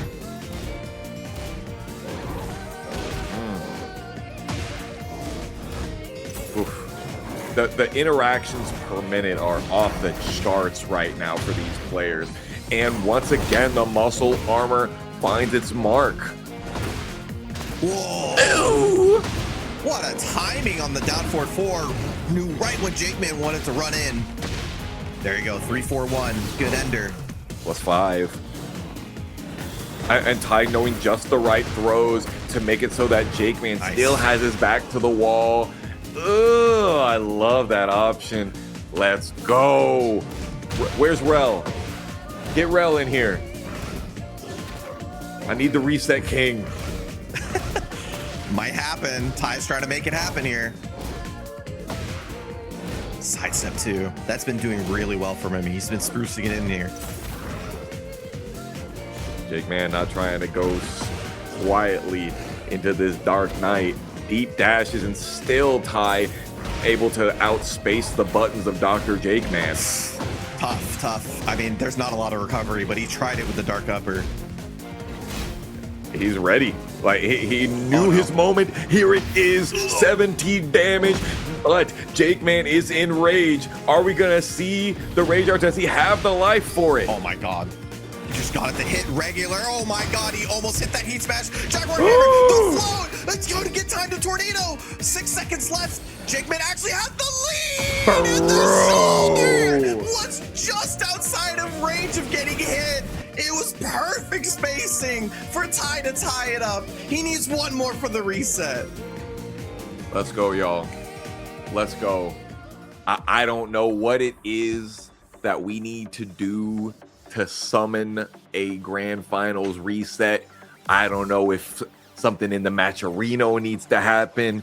I don't know if we need to burn some incense. I don't know if we all need to bring out our own luchador masks, put them on, put the spirit bomb hands in the air. All I know is whatever you guys got, say a prayer, something. We are cooking. Yeah, we're going crazy right now. This is absolutely insane. But it's a big point, right? You can take all the momentum of this situation right now from Ty resetting this, or JakeMan can close it out, and we're getting a big stage. Anything can go here. Ooh, you see lots of those throws. Just as I speak it, he still gets something off of it. Counter hit though. Down forward 3. Talk about a counter hit. A little bit off axis, but these are Armor King combos. Usually pretty safe and sound. Oh no. Wall's activated a little bit. I feel like JakeMan might be backing up into trying to bait him into it, but took that heat smash on the way out. Wait a minute. Sidewall saved Ty's life. That could have been worse. And yeah, down forward 1 to meet him on the way in. Dang, man, it just had me think. JakeMan hit the down forward 1 and he didn't run the second hit, and now here we are. Big double hook disaster. 65 damage is a lot to start us off. Oh, dude, he's been checking with that down forward 2 so many times. The one time he lets it rip on the string, Ty gets hit. No, he couldn't get the heat dash. K, thank you so much for the $2 straight in there, and just for Envy with $1 into the match arena as well. Y'all, we appreciate the offerings up to the gods of Tekken to give us another reset. JakeMan gave us a perfect right there. It's all Twitch acting, right? It's all for the spectacle. It's all in the script. He's just given us what the people deserve. Wrote it up just like Ghetto wanted. This is the match that we want to put in the Tokyo Dome. Oh. This is the Illmatic of Tampa Never Sleep set here. TheJakeman, once again, putting it to where he's now in tournament point for the first time. How can Ty even the odds? Oh, on the back, Extra just gonna one. get the heat engager. Plus frames. Nice punish. Ooh, Whoa! nothing. You think you got some plus frames after the back 1-2 punish? I know that you got some sort of cheekiness going on there. Down back 2-4 whiffs. Damn shame. No. I think if he got that to hit, it would have killed with a 3-4-1. That's a clutch break, though. JakeMan needs to find his way into heat mode. He's doing it. He's turning it on. We need some more of that. Here it is. Reset point. Hit it. or quit it, Ty. It's your time. I don't think I've seen anybody punish down 4-2 more than JJBreeze. Like, he just gets that so consistently. And it's not even like a guarantee punish. No. You got the rest of the string, which could hurt. Man, that was a quick wave dash into the crouch throw. Holy. Oh no, the mids, the shining black. Ty got the lead. Oh, that's it. I don't want to say it yet. I don't want to say it yet. That's it. We're That's getting what a I'm reset. talking about. Yes, sir. It's the straight up athletic adrenaline that these guys are playing, coming straight through the screen, straight into us, into our medulla oblongatas. It's gonna be a long one, and we like that. God, this set is so good. We got the man speaking Latin. He's oh god. This is an insane set already. It's not over yet, man. I don't like. I wish I could say that Ty has a good momentum here, but I don't know if it I don't know if it matters versus Jake. This guy is just he's a different breed.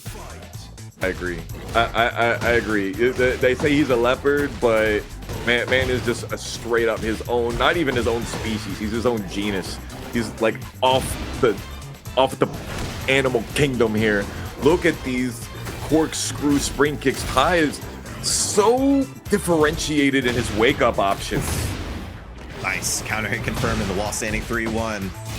Once again, nice counter hit confirmed. Second hit though, he tried to wall splat there, didn't work out.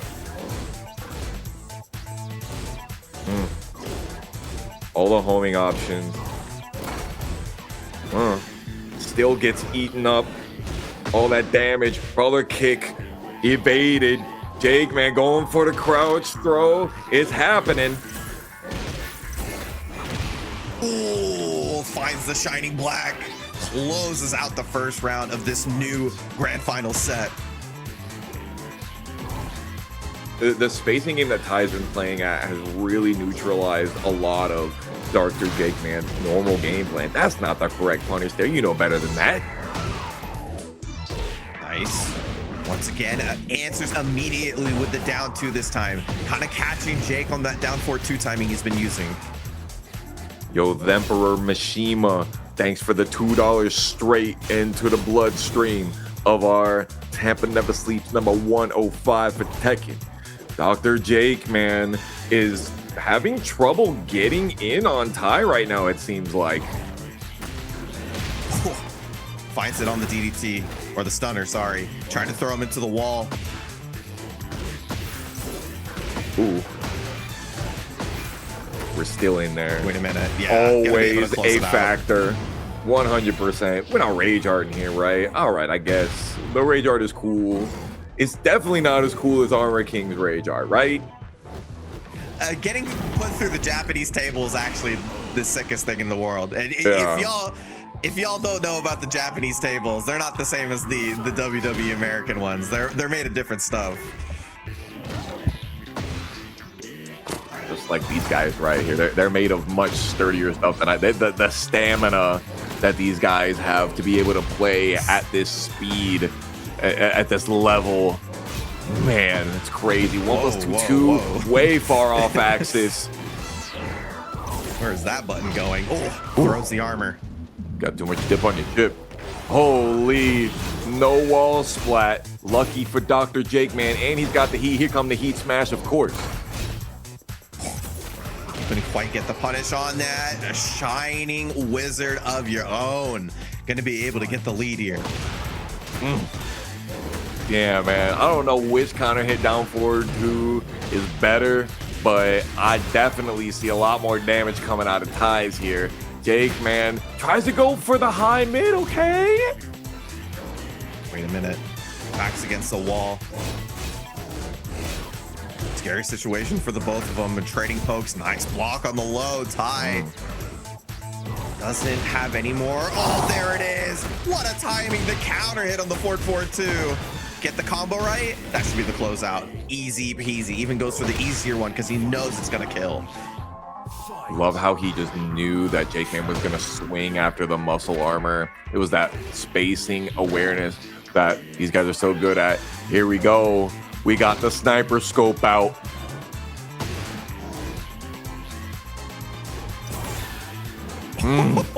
He's thrown so many of these muscle armors. Oh my god, he just got to the wall. He did it again. He just lost like 70 health and he did it again.